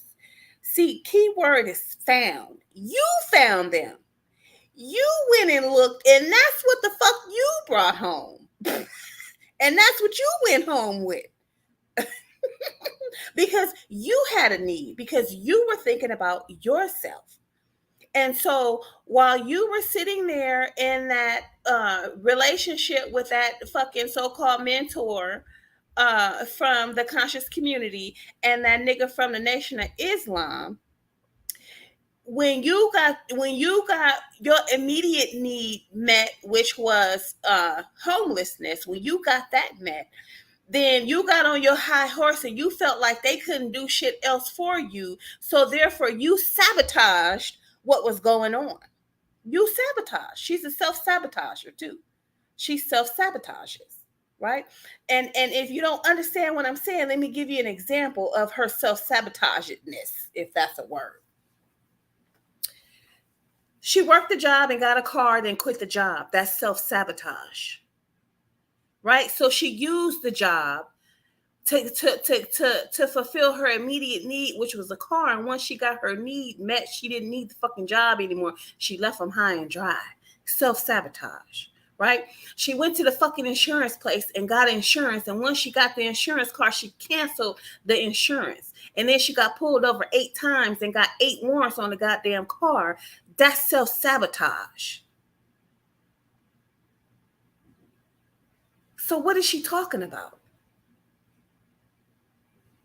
Like, and this y'all leader? And I became a resilient person. So there's nothing that... No, you didn't become a resilient person. You were already a resilient person because you jumped from dick to dick to dick to get your needs met. That's another form of resilience. You knew that you could manipulate men with your vagina and get what you needed, get your immediate need met, and then you gonna act up, sabotage yourself, sabotage the relationships, and then blame it on them. You were already resilient. Resilience don't just happen. Oh, let me see. Oh, I became resilient at age 26. No, you were resilient from a child. From when your auntie or your grandmama wasn't feeding you and your brother. You were resilient because you survived and you surpassed that. You were already resilient. It was in your personality. It was in your chart. Right? But I'm going to tell you why the ancestors let happen to you what happened to you is because you're disobedient and you're a scammer and you're criminal minded. Oh, you want me, you want me to recap that scam? Okay, let me recap that scam. I'm going to recap that scam for you. Let's go back. We had 1606. Let me just remember. Let me find it. Here. Right. I had a Louisiana driver's license. Right. Okay. Wait. Mm-hmm. I did everything right except I put the wrong information. Okay, here we go. This bitch. But he thought he was gonna put his hands on me. I guess you think that Princella is too weak to stay, man. I'm not finna put up with I don't give a damn what the situation is. Right. Don't nothing matter more than my life and my mental health. Right. Not that military career, not nothing. So he said that he would vouch for me. So okay, we gotta back it up a little bit more. I gotta lead this. And he was like, after I told him the situation, right? All right. Which ain't nothing but a hustle when you got the man trying to run that. Okay. So he tried to put his hands on me again. And so I was like, look, I'm not finna deal with this. So I called my commander at the time. And I say, look, I'm in an abusive situation and I got to get out of this. I need you to do me a favor.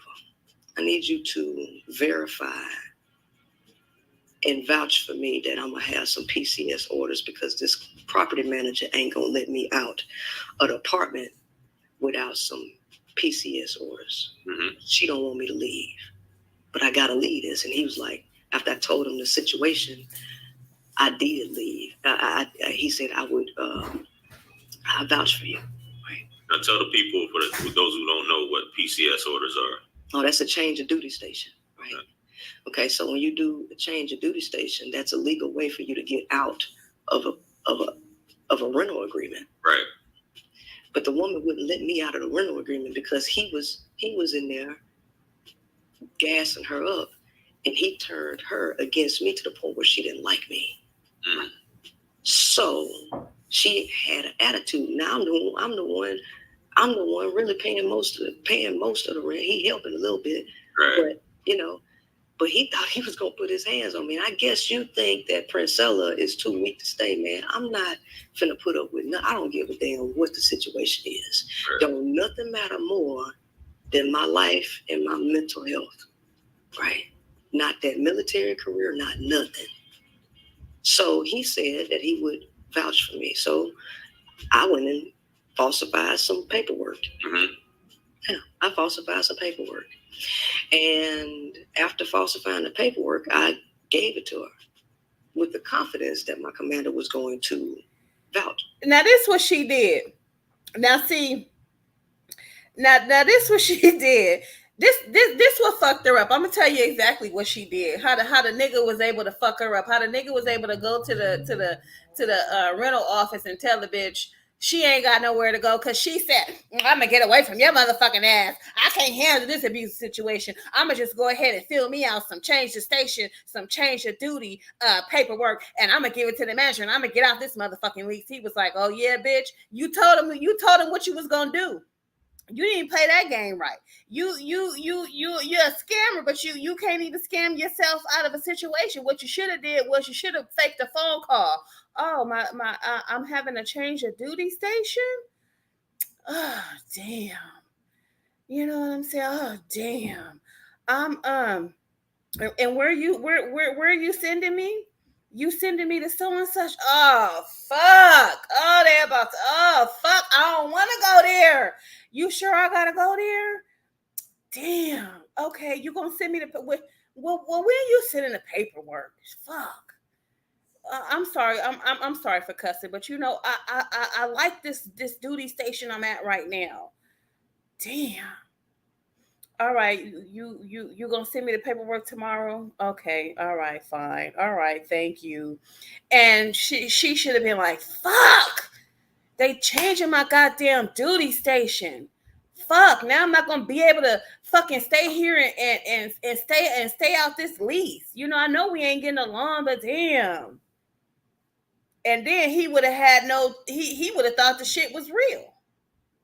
Right, but what she did was I'm getting out of this relationship because you crazy. You not gonna be in here putting your hands on me. I'ma just put in that I'm doing a change of duty station. You think I'm not about to get off this lease? I am about to get out this lease. Watch, because I'm gonna show you. Because I'm gonna show you how a real scammer do it.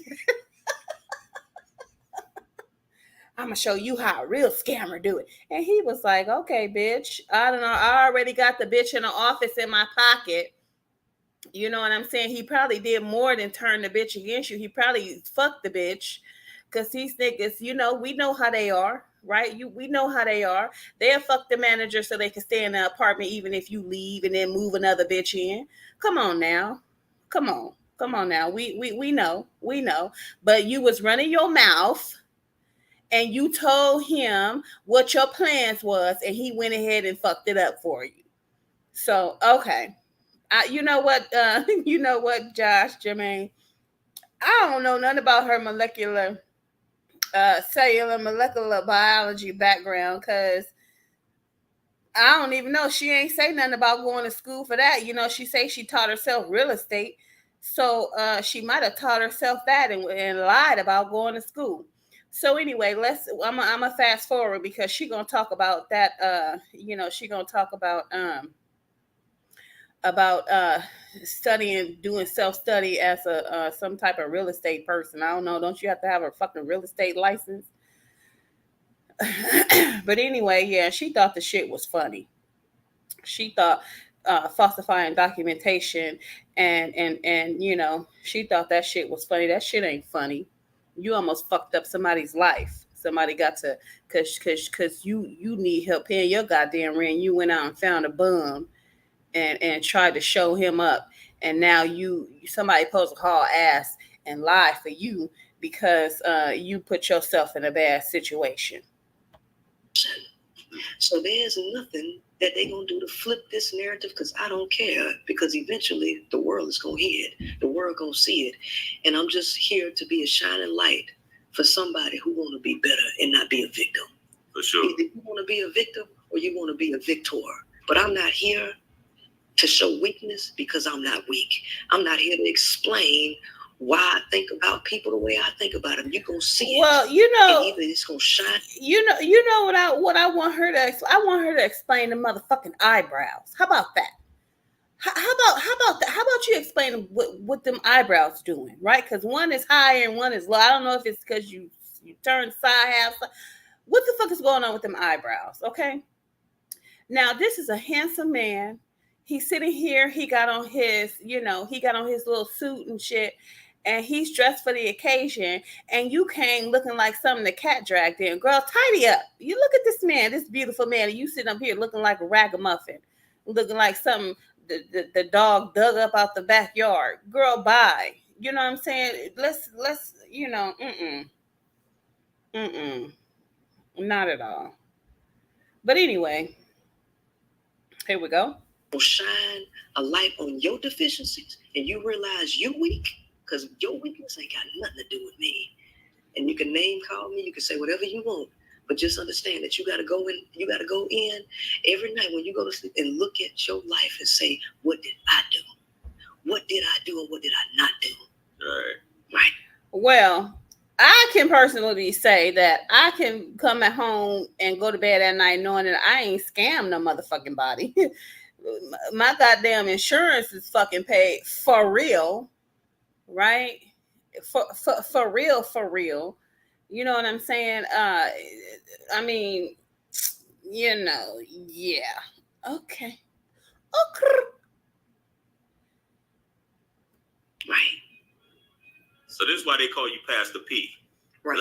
I keep seeing that up in here. I was like, Pastor P, who's Pastor P? I say, oh, this must be Pastor P. In the congregation up there. So we got that 2012. You transitioned during that time. You know what I'm saying? Obviously, it was a dark cloud over you. When it rains, it pours. You got the car, you got the gig. Oh, fuck all that shit. It wasn't no dark cloud over her. It wasn't raining and pouring. She was dumping buckets of water on her head. That water it wasn't raining from no goddamn cloud. It was raining because she was dumping buckets of water on her own fucking head by her actions and her behavior. So boo-hoo, woe is me. Woe is her. Right? She was dumping buckets of water over her head and trying to and blaming it on somebody else.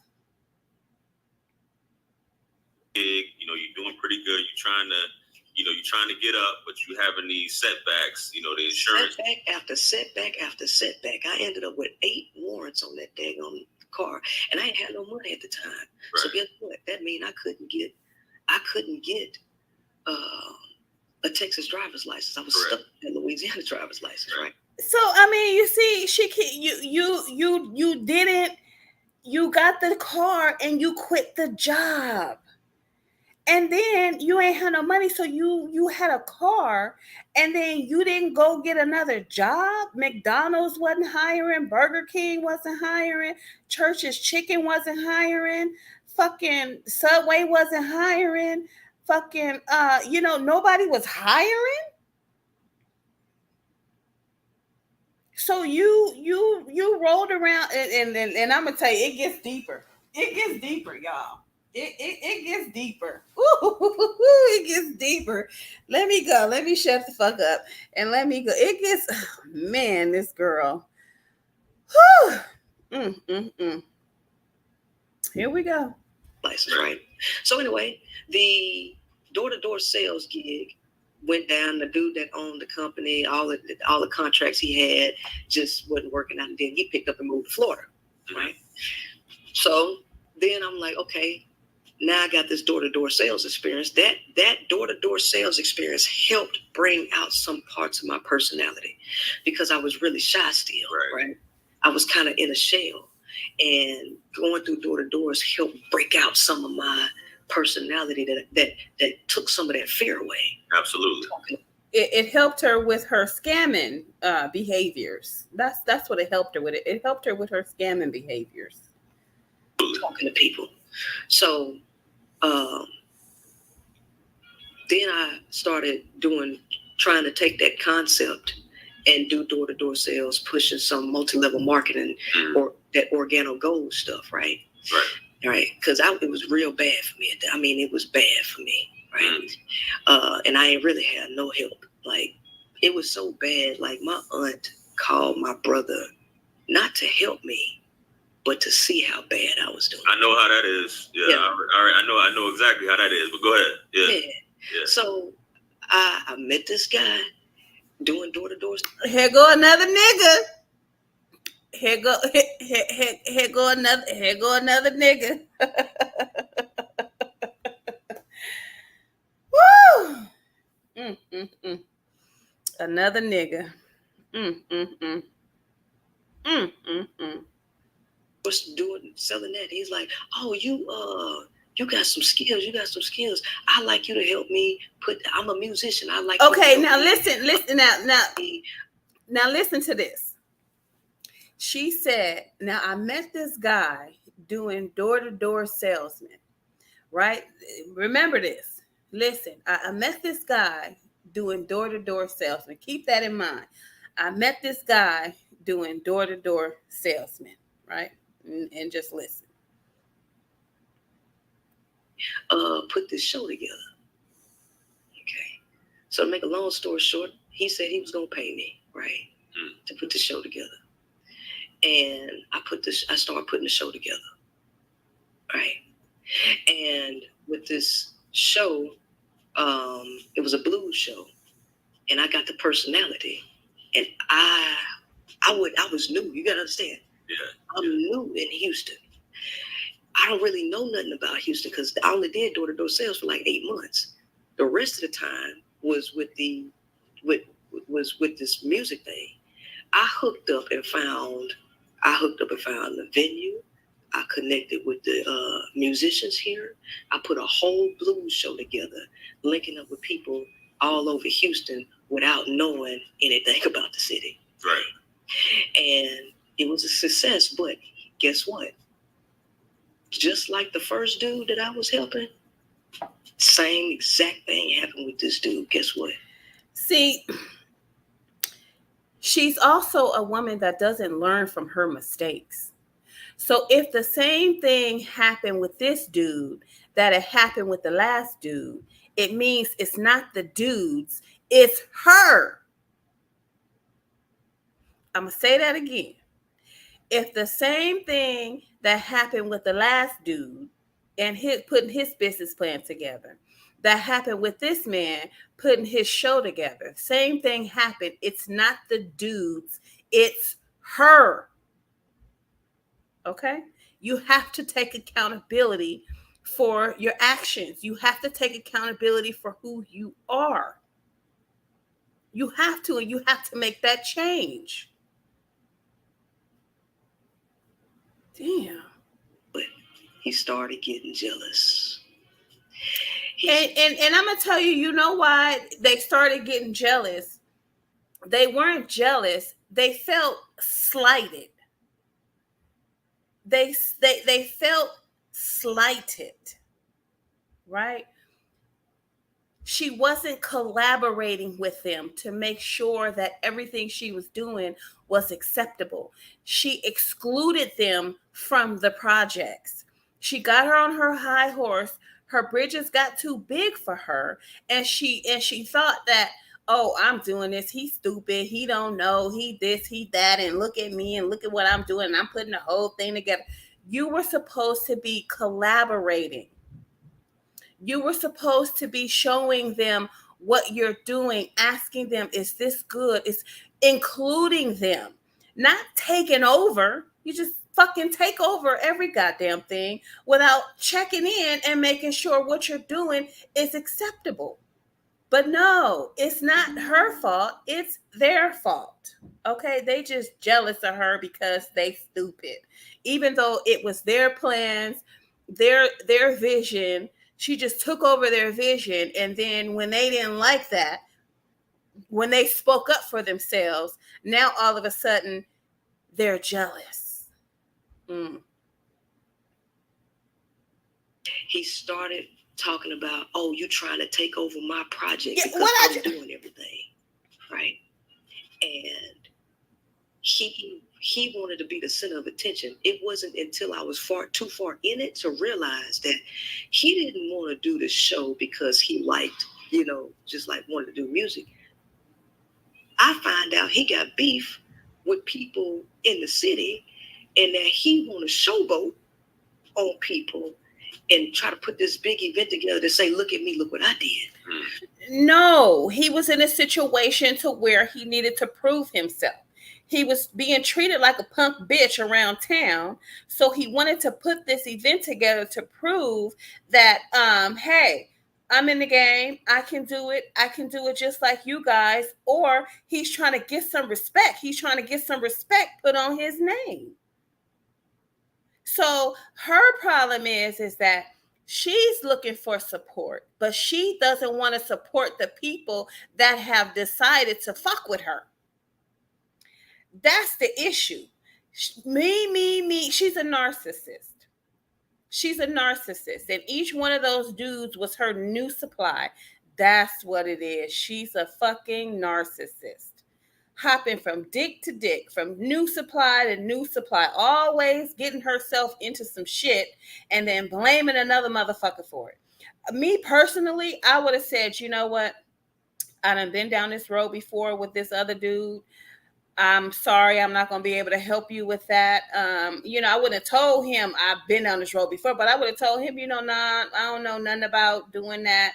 I'm sorry, I can't. I really can't. Do it. If it's little certain parts you want me to help you with, then I'll go ahead and help you. But I can't do it.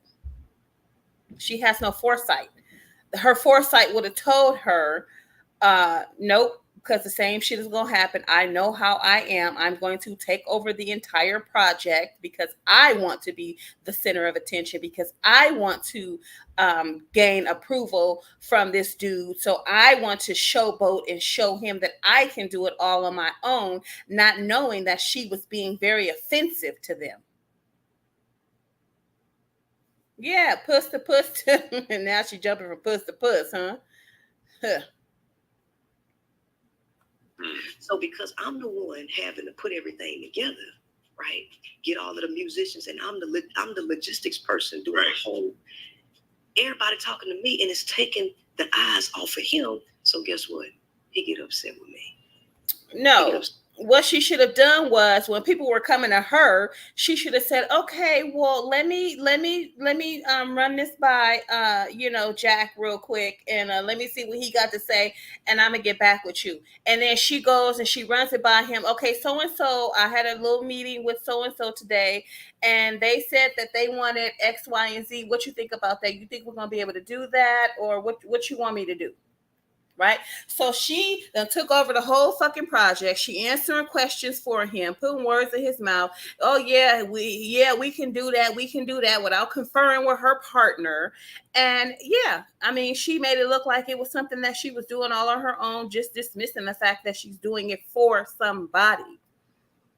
So she don't want to take accountability for that. You did take over their projects. You did, think you were supposed to be doing it all by yourself, because you have no sense of teamwork.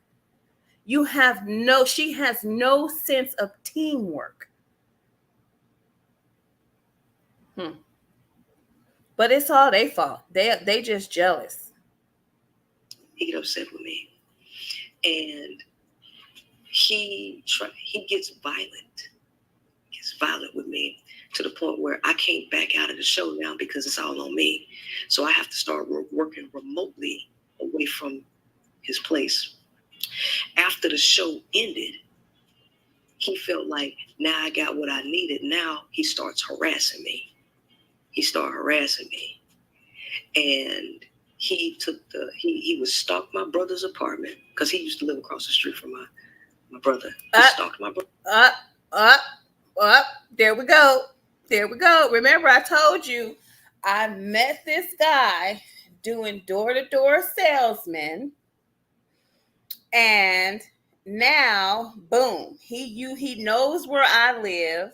He knows where my brother lives, because you fucking in the neighborhood.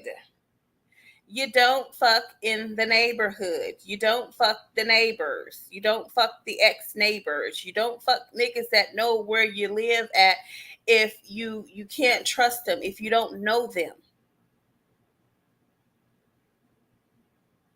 And as soon as he said, I know where your brother lives because I used to live across the street, which I think he still probably fucking lived across the street.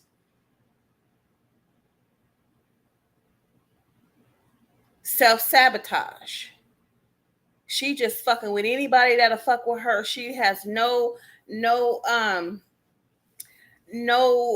evaluation skills when it comes to a man at all. She just fucking with any nigga that'll fuck with her. And for why, right? And for why? You don't fuck the neighbors, boo-boo. Stalked my brother's apartment to the point that my brother was getting uncomfortable because his dude was stalking and he was looking for my car. Right. So I used to have to hide my car every day so he couldn't find it. And then one day he found my car. And I was leaving to go to work because I had just found a job, right? But I'd be back into that job thing because there was some stuff in there that's important about that job. But I was leaving. And my brother called me on the phone. He was like, "Where you?" Oh yeah, we coming to another lie. We're coming to another lie. Hold fast, hold tight. "Where your license plate at?" "What you mean?"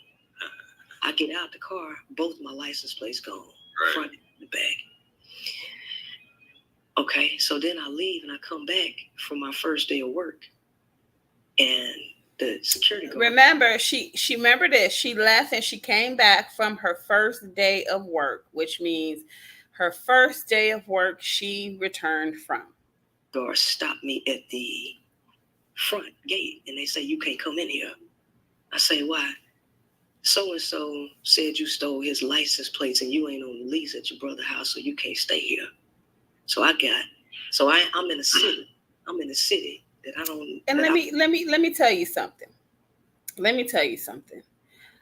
A man does not come after you like that unless you have done something to him, right?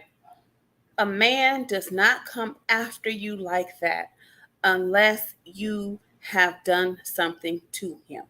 And furthermore, she told this nigga all her business. She told him, "I live with my brother."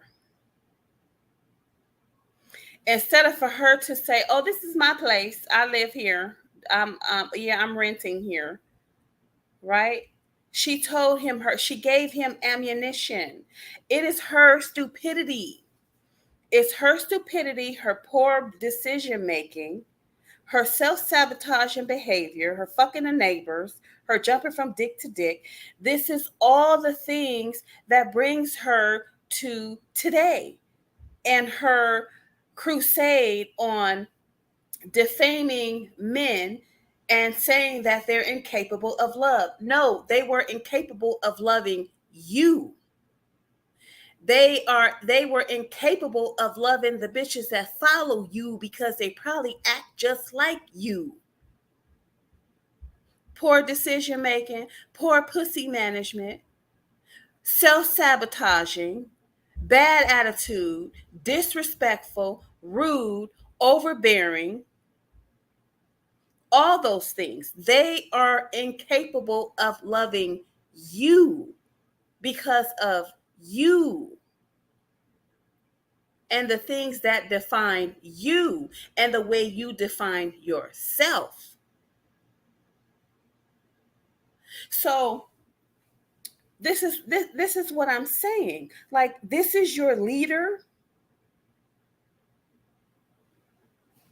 Let's continue.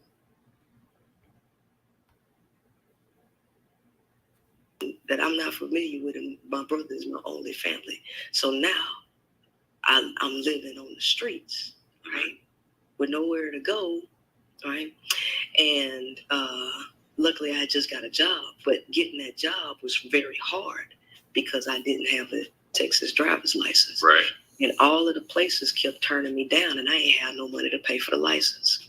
So I'm between a rock and a hard place. I don't know what I'm gonna do. right? See, let's read between these lines really, really fucking fast, right?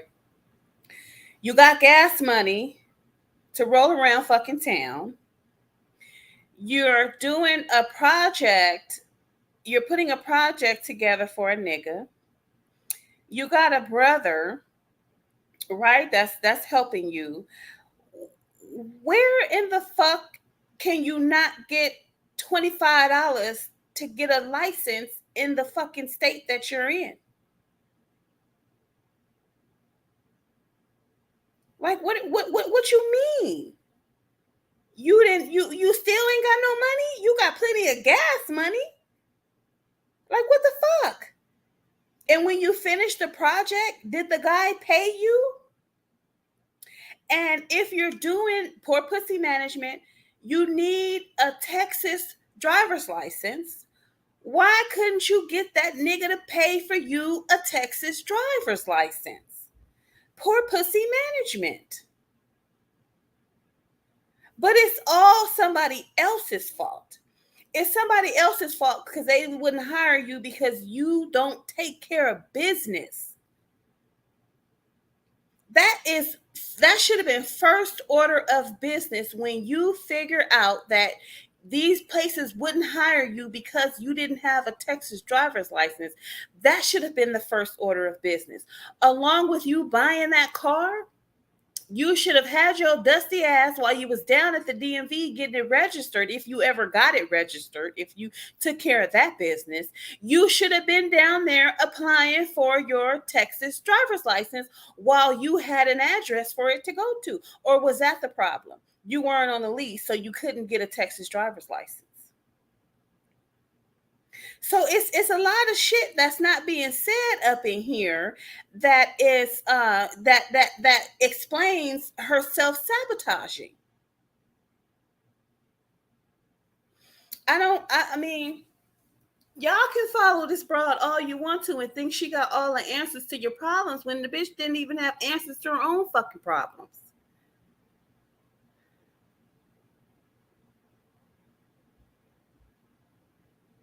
So, I mean, like, come on. And, but anyway, here we go. Listen, like I said, remember she had just came back from her first day of work. The lies continue. Hey, if you're seeing an incredible opportunity in real estate, but you don't know how to come up with the money to buy deals, listen to this whole video. I'm here to help you solve this problem right now. I'm Hunter Thompson, founder of RaisingCapital.com. I've raised tens of millions of dollars from hundreds of investors. Where was I? So to make a long story short, I was told to go back to this other dealership because a chick that I was working with at the time, she wanted to go work at this particular dealership because her boyfriend worked there. So I took her to go interview. And when I walked through the door, the guy was like, he just looked at me and he was like, I want to interview you too. And I was like, no, I'm not here for a job because I had already been told that I would be hired at another place, right? Okay, so she went from her first day of work to being told that she was going to be hired at another place. Make it make sense. Either you came from your first day of work or you haven't gotten the job yet. They told you you'd be hired. So, and I'm going to tell you something. If you go and watch this on JR's channel, JR Wisdom's channel, you're going to see the expressions on his face when he can see that she's lying. Go and watch it. Go and watch the whole thing. His expressions is like, you lying bitch. Like, wait a minute. Hold up. Did she just say? But I thought she said these are all the looks that you're getting from him. Like, this bitch is full of shit. But he was being nice by telling people to go subscribe. But you can tell he had this bitch is full of shit written all over that beautiful forehead he got. So I was certain, even with the Louisiana driver's license, I was certain that I was going to get that job. Mm-hmm. But he interviewed me without asking. It's like the divine, like spirit realm, just told him to interview me. Okay, I'm gonna try to fast forward because this is some bullshit. She, now she successful no matter where you go. And you mean to tell me I can't fast forward this the shit? other job that I thought I was going to have, they didn't hire me. And they just said, you did everything right. We just ain't hiring right now. Okay, so see, the other job I thought I had, they didn't hire me, but you had just came back from your first day of work. Which is it? You came back from your first day of work, or they didn't, or you didn't have the job. See, I told you, quit just fucking listening and listen to understand and listen to make sure that a motherfucker is telling you the truth, and just stop following people blindly. Stop doing hurt following. That's what her followers are doing. They're doing hurt following. They're hurt. So they're following somebody who's making them feel good and validating their poor behavior. I know it was bogus, but okay. And their poor pussy management. Okay. So my spirit had dropped because every time I take 2 steps forward, I'm taking like 5 steps back at this time. It's like I can't get ahead no matter how much work I put in. No, baby. See, you're putting in work, but you aren't putting in the right kind of work. The right work would have been to get your driver's license. This was your main obstacle. And so you should have had your raggedy ass down there at the DMV asking them, how can I get a Texas driver's license?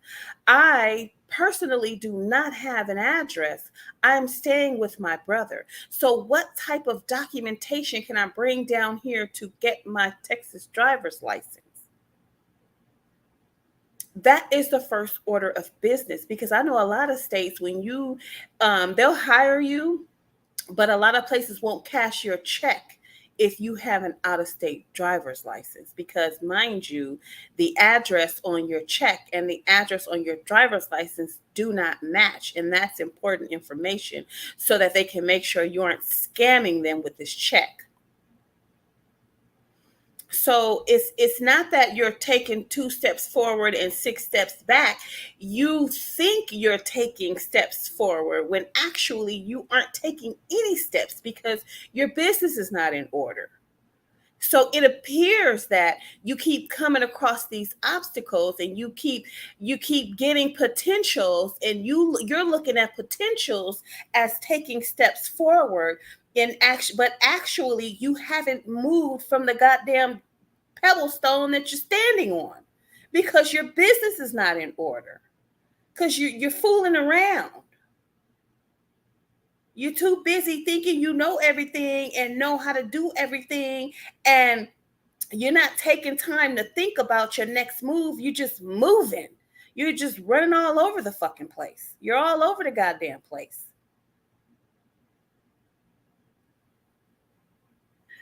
Right? No matter how hard I work, no matter what I do, I just keep getting knocked backwards. So I went on ahead. I was convinced to go ahead and go back and see that guy. And I just walked in there. I said, look, man, I got a Louisiana driver's license. I ain't got no criminal background. I said, but I got 8. Okay, I can't do no more of this. I'm gonna stop sharing this, and I'm gonna get into what I really came here for. Now, on her live that she did the other night, she said, either you are the pimp, the hoe, or the trick, right? Here I go with that right. I told the bitch the right is catchy. It's not catchy. It's shut up.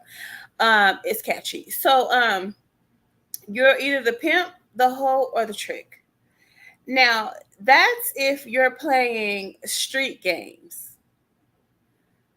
I'm not playing street games. So I'm not the pimp, I'm not the hoe, and I'm not the trick. But I'll tell you, the game that the women that following her, the game that they should be playing is the mother game.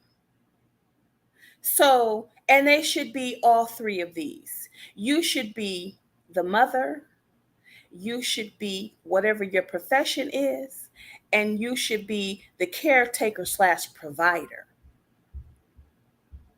And if you look at yourself as one of these or all 3 of these, you wouldn't be so easily conned out of your money. Because see, when you play in the mother game, as a mother, you know that every single fucking dime should be going towards your household. Now, it's okay to sometimes give. You know, I give sometimes. I'm not just completely stingy and feel like I can't do a little something for somebody every now and again. But I'm talking about every time a motherfucker open up their goddamn page, you dumping money into it. That is what makes you a trick, right? And then you have to figure out who you're dealing with. Are you dealing with a pimp or are you dealing with a hoe?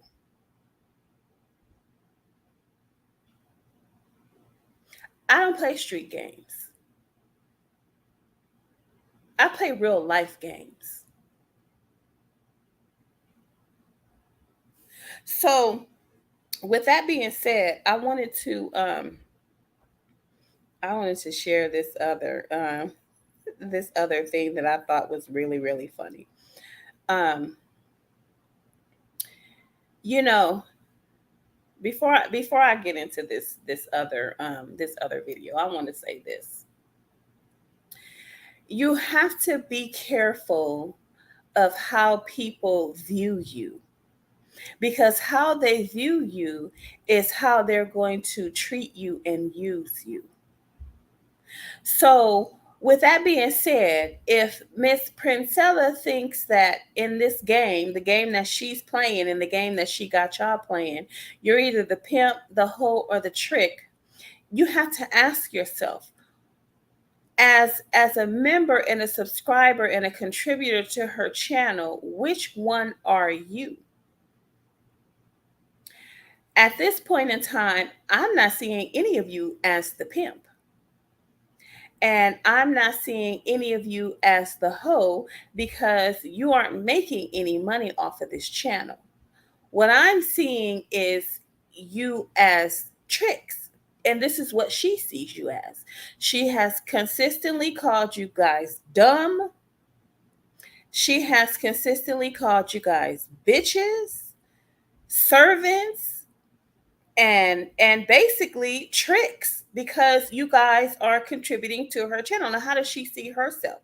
She sees herself in in two of those three positions. She sees herself as the pimp and she sees herself as the hoe.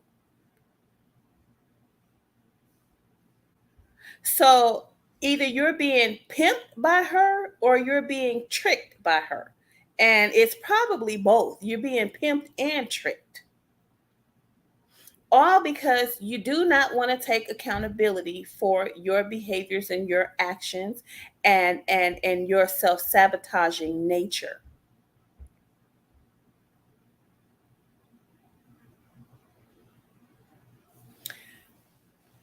So anyway, this is what I wanted to hold on, let me pull this up really quick.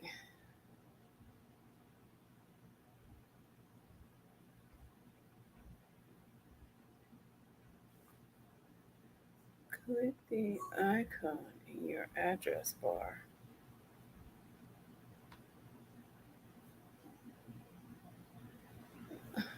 Your browser. What are you talking about?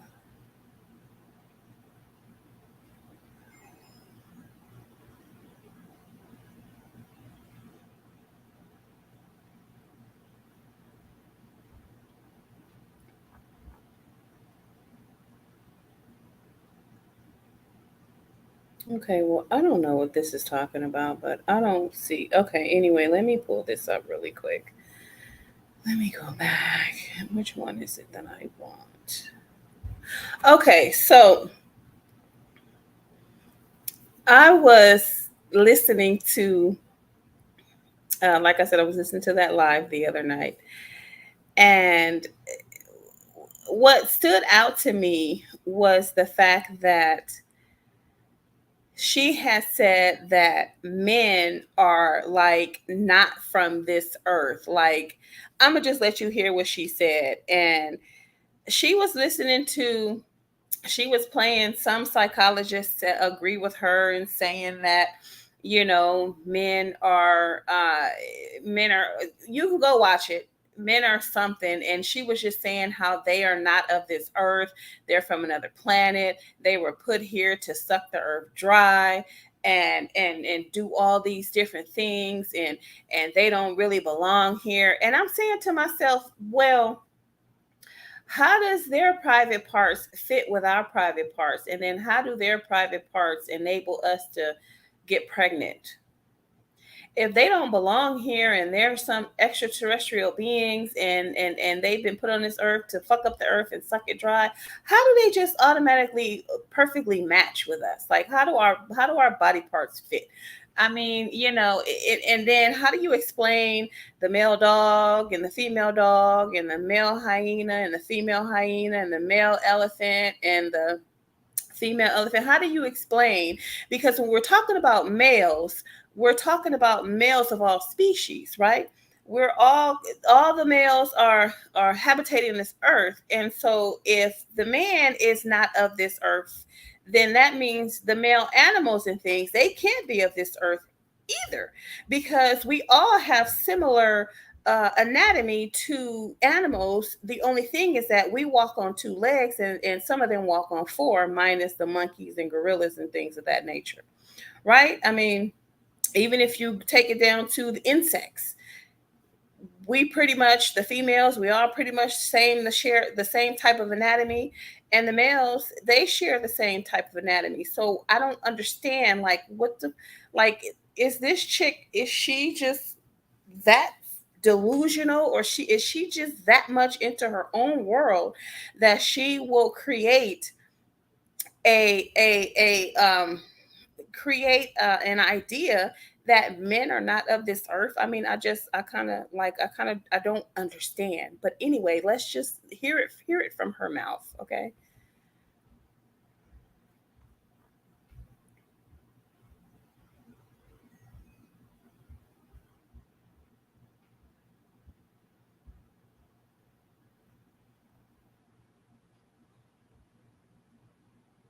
Where did it go? Okay, so, okay, let me do this. What is this? Your browser has blocked your screen.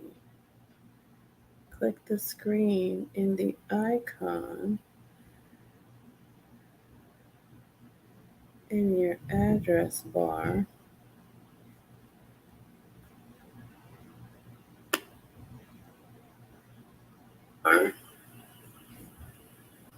All right, there we go. We're still on here. I don't know what this thing is talking about, but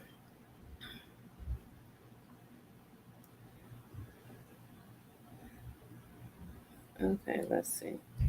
What is this? Okay, window. Here we go. No.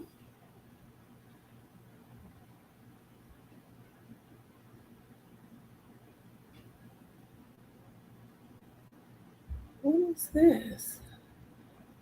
Oh, no, here it is. Okay, here we go. All right, so I mean, she was listening to this misogyny, origins of men's hatred of women. And she was listening to this psychologist talk about men and the things that they do to women. And it's all one-sided, because if there was not, if it takes two to tango, I mean, these men are just not reacting the way they react for no reason, right? They have to be interacting with a woman, and bouncing off of her moods and her behaviors and everything that is involved with dealing with a woman, in order for them to react the way that they act. Now, I'm not in no shape, form, or fashion justifying the things that are happening to women. However, we as women, we need to take a look at ourselves and see what we are doing wrong, right? So if you look, take for example, there was a young lady on, there was it was what was it, Indisputable, with Dr. Rashad, right? And he was showing a video of a girl saying how a man had spiked her drink, and she didn't find out about it until she got home and rewatched the video. She was out of the club, and she said she didn't drink the drink, but she had when thinking back, replaying her video, thinking back, she said the guy was pretty much harassing her all night, following her around all night, and different things like that. So I saw what he did. He staged a, matter of fact, I'm going to just go to it. Let me show you guys so you can see what I'm talking about. It was very, very interesting. Um, it was a very, very interesting clip that he did. And I mean, I just, me personally, I see things differently. I see things differently. I think that the way women are carrying themselves nowadays, it just it's distasteful, and we're doing things that are not are things that a woman shouldn't be doing. Right? We're all over the place. We're going everywhere. We're not really listening. We aren't listening, and um, not to say that we shouldn't be out and we can't have fun and we can't live life, but we somehow put a lot of things in front of our safety, and we don't pay attention to the times. Like back in the 80s, back in the 70s, 80s, 90s, you could let your kids go outside and play. They could be 4, 5, 6 blocks away. They could be at their friend's house. They can be in front of the house. They can be riding their bike up and down the street, and it was completely safe.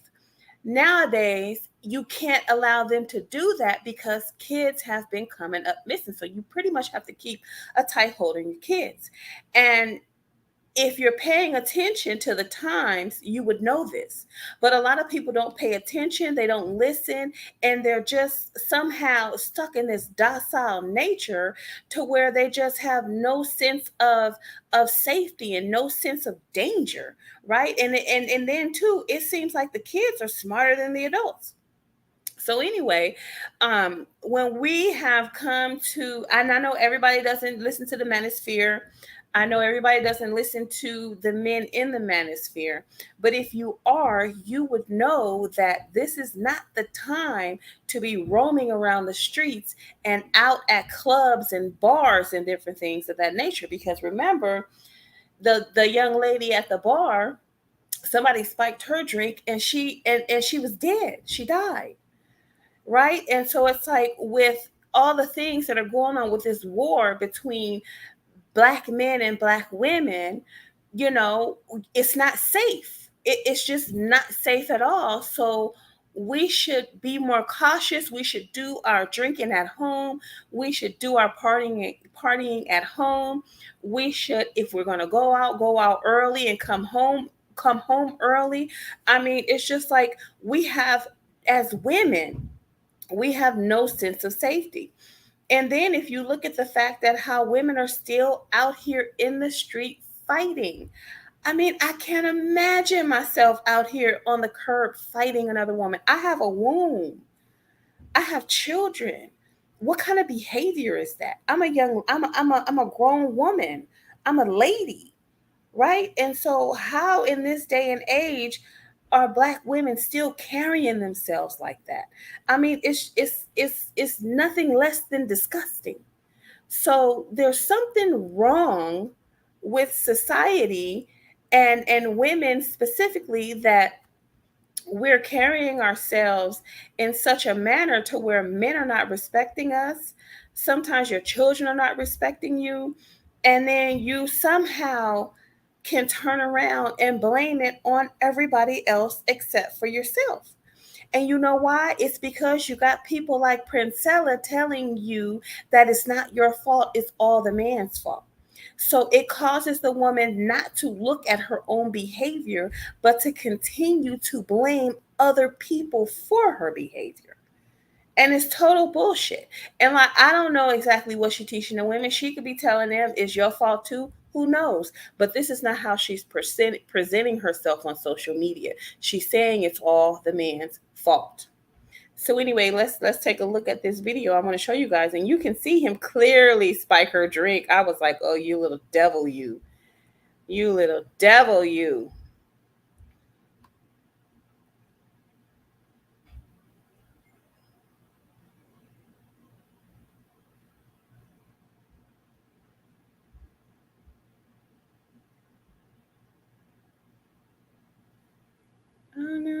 is going on?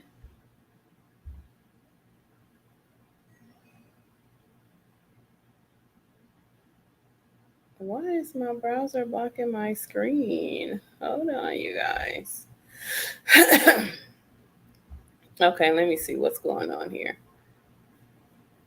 No, you're not supposed to be playing.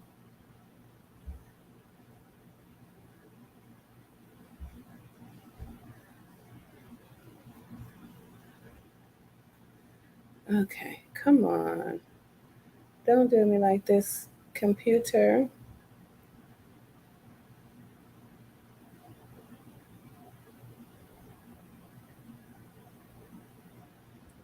Why is it doing this? Let me.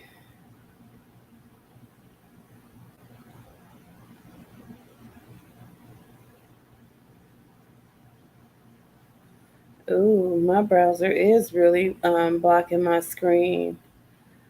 Why is it doing that? Hold on, you guys. I don't know what's going on.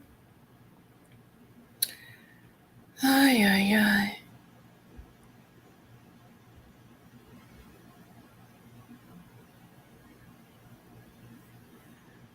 Okay, well, I can't play it. So I'm just going to move forward with it. Your browser has blocked your screen. Click the screen icon in your address bar to allow access.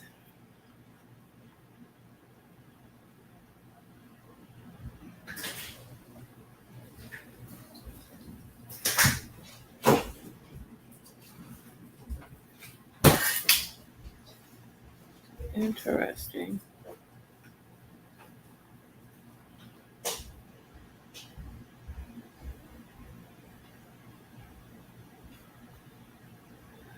Uh-uh.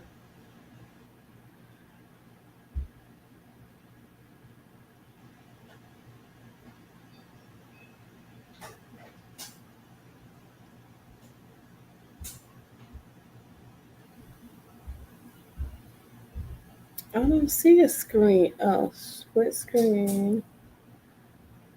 Oh, what the heck?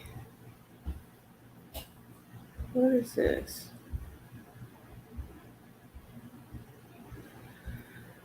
Oh, Jesus Christ.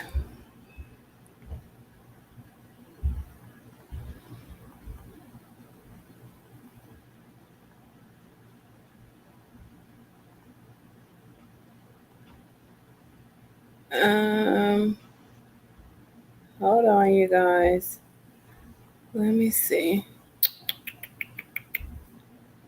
I don't see a screen icon in my address bar. Jesus Christ.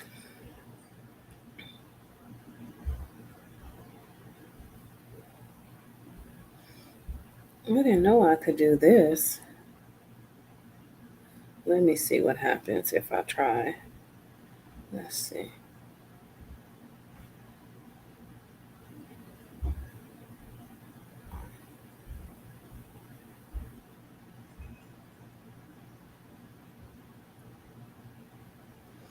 Okay, let me try it. Let me pull this back up and see if it will share.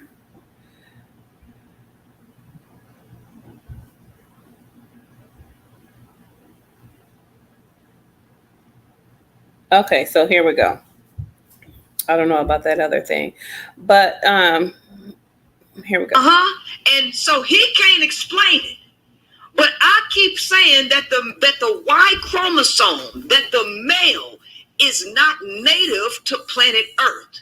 And I keep saying that it was some outer galactic higher intelligent being that genetically modified humans and brought the Y chromosome here. And Okay, now that is like, that blew me away when she said that. I was like, what? Like what? Let me rewind that. And so he can't explain it. But I keep saying that the Y chromosome, that the male is not native to planet Earth. And I keep saying that it was some outer galactic higher intelligent being that genetically modified humans and brought the Y chromosome here. And I keep saying that the male is a genetic weapon used as a slave, as a tool for war to take over planet Earth, because planet Earth was occupied by women. It was occupied originally by women. And so how did all those women get here? Like somebody just dropped a bunch of women on the earth and there was no men, and then these extraterrestrial beings came and dropped some men, some Y chromosomes down on earth, and they just miraculously appeared from the earth as grown men and started these behaviors because that's what they were put here to do by extraterrestrials. I mean, she's delusional. If this isn't delusional, I don't know what delusional is. Okay. And whoever wanted to take over nature's resource, they created males and populated them and gave them a command under patriarchal religions to be fruitful and multiply, to create more males and use them to build this matrix and to take over planet Earth's resources. That's why he's saying the male is unlike any other species. Did you guys hear that? I mean,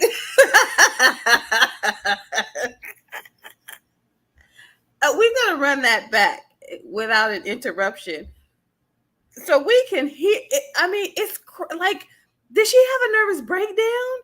Like, what the fuck? Listen to this shit. Just listen to what she is saying. Listen.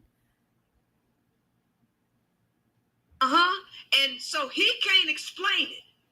But I keep saying that the Y chromosome, and he can't say it. He can't explain it. But why can she explain it? Why can she explain it? That the male is not native to planet Earth. And I keep saying that it was some outer galactic higher intelligent being that genetically modified humans and brought the Y chromosome here. And I keep saying that the male is a genetic weapon used as a slave, as a tool for war to take over planet Earth, because planet Earth was occupied by women. It was occupied originally by women. And whoever wanted to take over nature's resource, they created males and populated them and gave them a command under patriarchal religions to be fruitful and multiply, to create more males and use them to build this matrix and to take over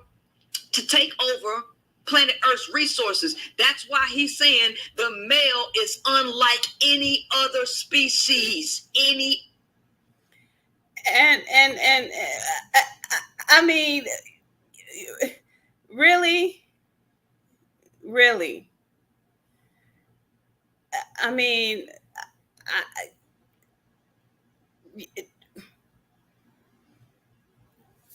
maybe it.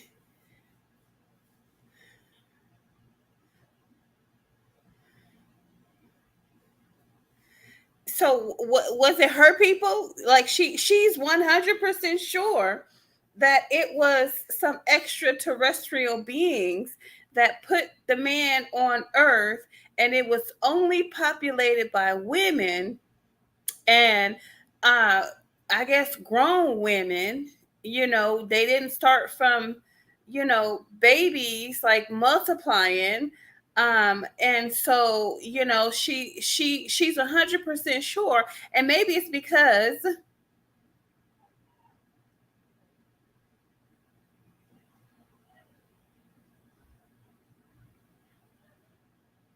So she's the extraterrestrial being that came down here and put these men on Earth and gave them their.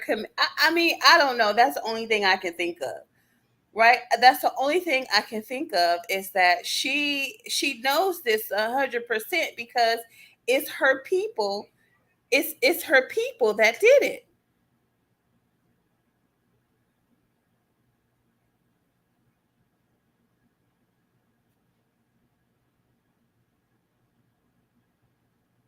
I mean, I don't know. Yeah, maybe it's something like this.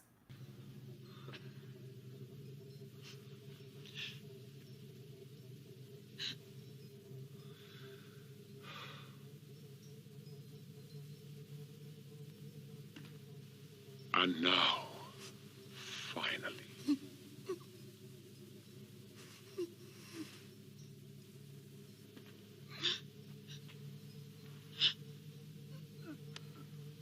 take my hand and swear eternal loyalty to Zod.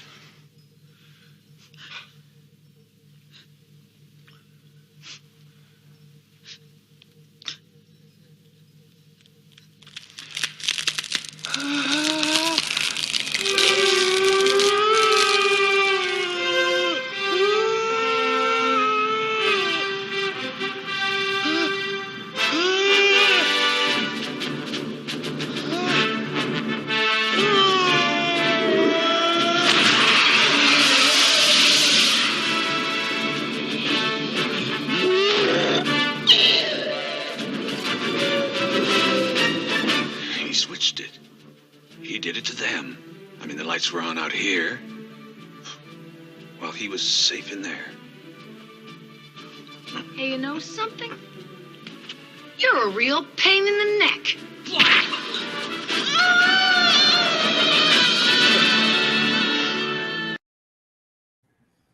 I mean, I don't know. Planet Krypton came to my head. When she said this, I was thinking like some alien, people who wanted to destroy the Earth, uh, came and put a bunch of men on Earth. Black, white, Hispanic, Indian, Asian. You know what I'm saying? And just really put them down here to destroy the earth. Indian men. You know what I'm saying? Tasmanian men. I mean, the Moor men. I mean, they just dropped them down here on earth and said destroy. You know what I'm saying? I don't see it. I'm just saying to myself, like, she is going further and further and further into her delusion about men that I think she just needs to stop. I mean, it just really needs to stop because it's not doing anybody any good. The women that follow her, it might be doing them some good. They might think that what she's preaching is helping them, but until they change their behaviors and see the errors of their ways, it does not matter if they're in a relationship with a man, a woman, a cat, a dog, a rabbit, a monkey. They're still going to have the same outcome. The dog not going to like them. The cat not going to like them. The monkey's not going to like them. Nobody's going to like them because of who they are and how they present themselves and their behaviors. So, yeah, I mean, Planet Krypton came to mind for me. So I just wanted to play that. I thought it was hilarious. Um, so, you guys, don't just follow anybody because they say they have a plan to fix your life or because they think they have the answers to your problems, because they don't, right? She has just really put women in a situation to where it's like all it is groupthink. That's all it is. It's groupthink and looking for someone to blame all their problems on because they have poor life management skills. Um, if you do what's right the majority of the time you won't go wrong and you will have a beautiful life. It's not hard. Stay out the street. Stop jumping from dick to dick. Stop um stop thinking that somebody's going to come save you, and do what you're supposed to do in life according to your chromosomes, right? As a woman, you have kids, maybe you don't, but you still don't put yourself out in the streets to be um, taken advantage of, to be used and abused. You pick your friends wisely, you pick your relationships wisely. If you know you are in an area where the men are low class, you don't date them. If you feel like you're above their class, if you don't want a baby daddy, then don't date a man with kids. If you don't want to um, be taking care of a man, don't get a man that don't have a job. I mean, these things are simple, right? If you got peanut butter and you don't have no jelly, and you got a nigga in your house that ain't brought no jelly in, what is you sit in his face for? Right? If you don't know how to talk to a man, stay away from a man, because they're a man. They want to be treated like a man. They want to be talked to like a man. They want to be respected like a man. They're not your child. They always hollering, "Oh, he wants a mother. He wants a mother." You know what I'm saying? But at the same time, they're willing to take him in and take care of him like she's their mother. So you can't complain about what you think a man wants and then give it to him and then complain about having to give it to him. It just doesn't make any sense. But anyway, I have been on here for 3 hours and 16 minutes. I am tired. I'm ready to go to bed. I got some other things to do. And I want to thank everybody that stayed and watched my lives and commented. And, you know, thank you guys very much. And I will see you in my next video. Remember, don't follow people just because they're a self proclaimed leader, because they could be leading you down a path of destruction. And then you always have to evaluate your leader, right? What have they gone through? What have they come out of? How have they changed? How has their behaviors changed?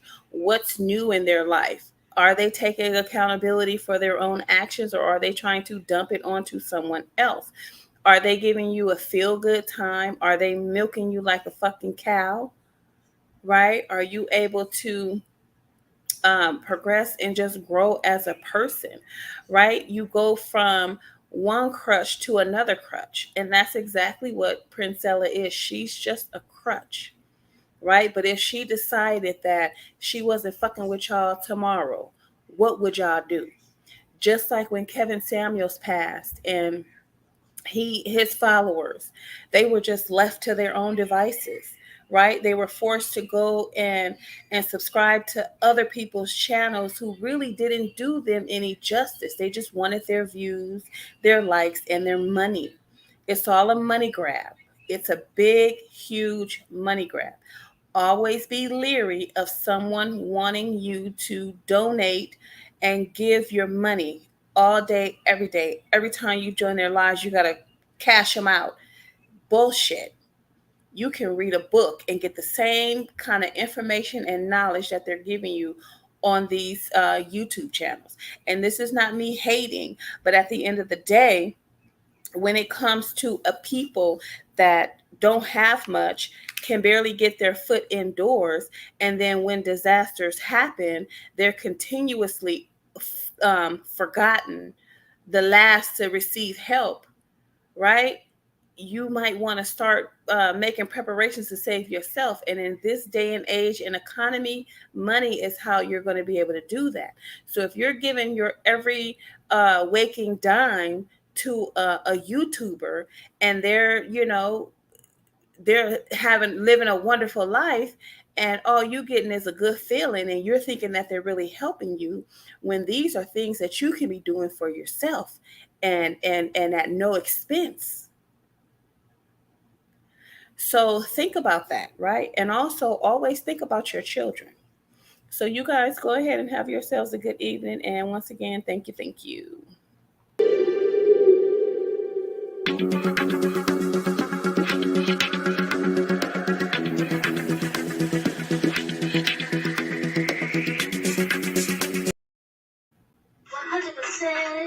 100%, looking good, battery talking to you so much. My phone feeling warm. What's going on? What's going on? Temperature rising. My phone getting warmer by the minute. I think it's smoking. Where's the ice? Should I put my phone in a bag of rice to bring it back to life? I got my charger. I got my charger. My charger. I got my charger. My charger. I got my charger. My charger. I got my charger.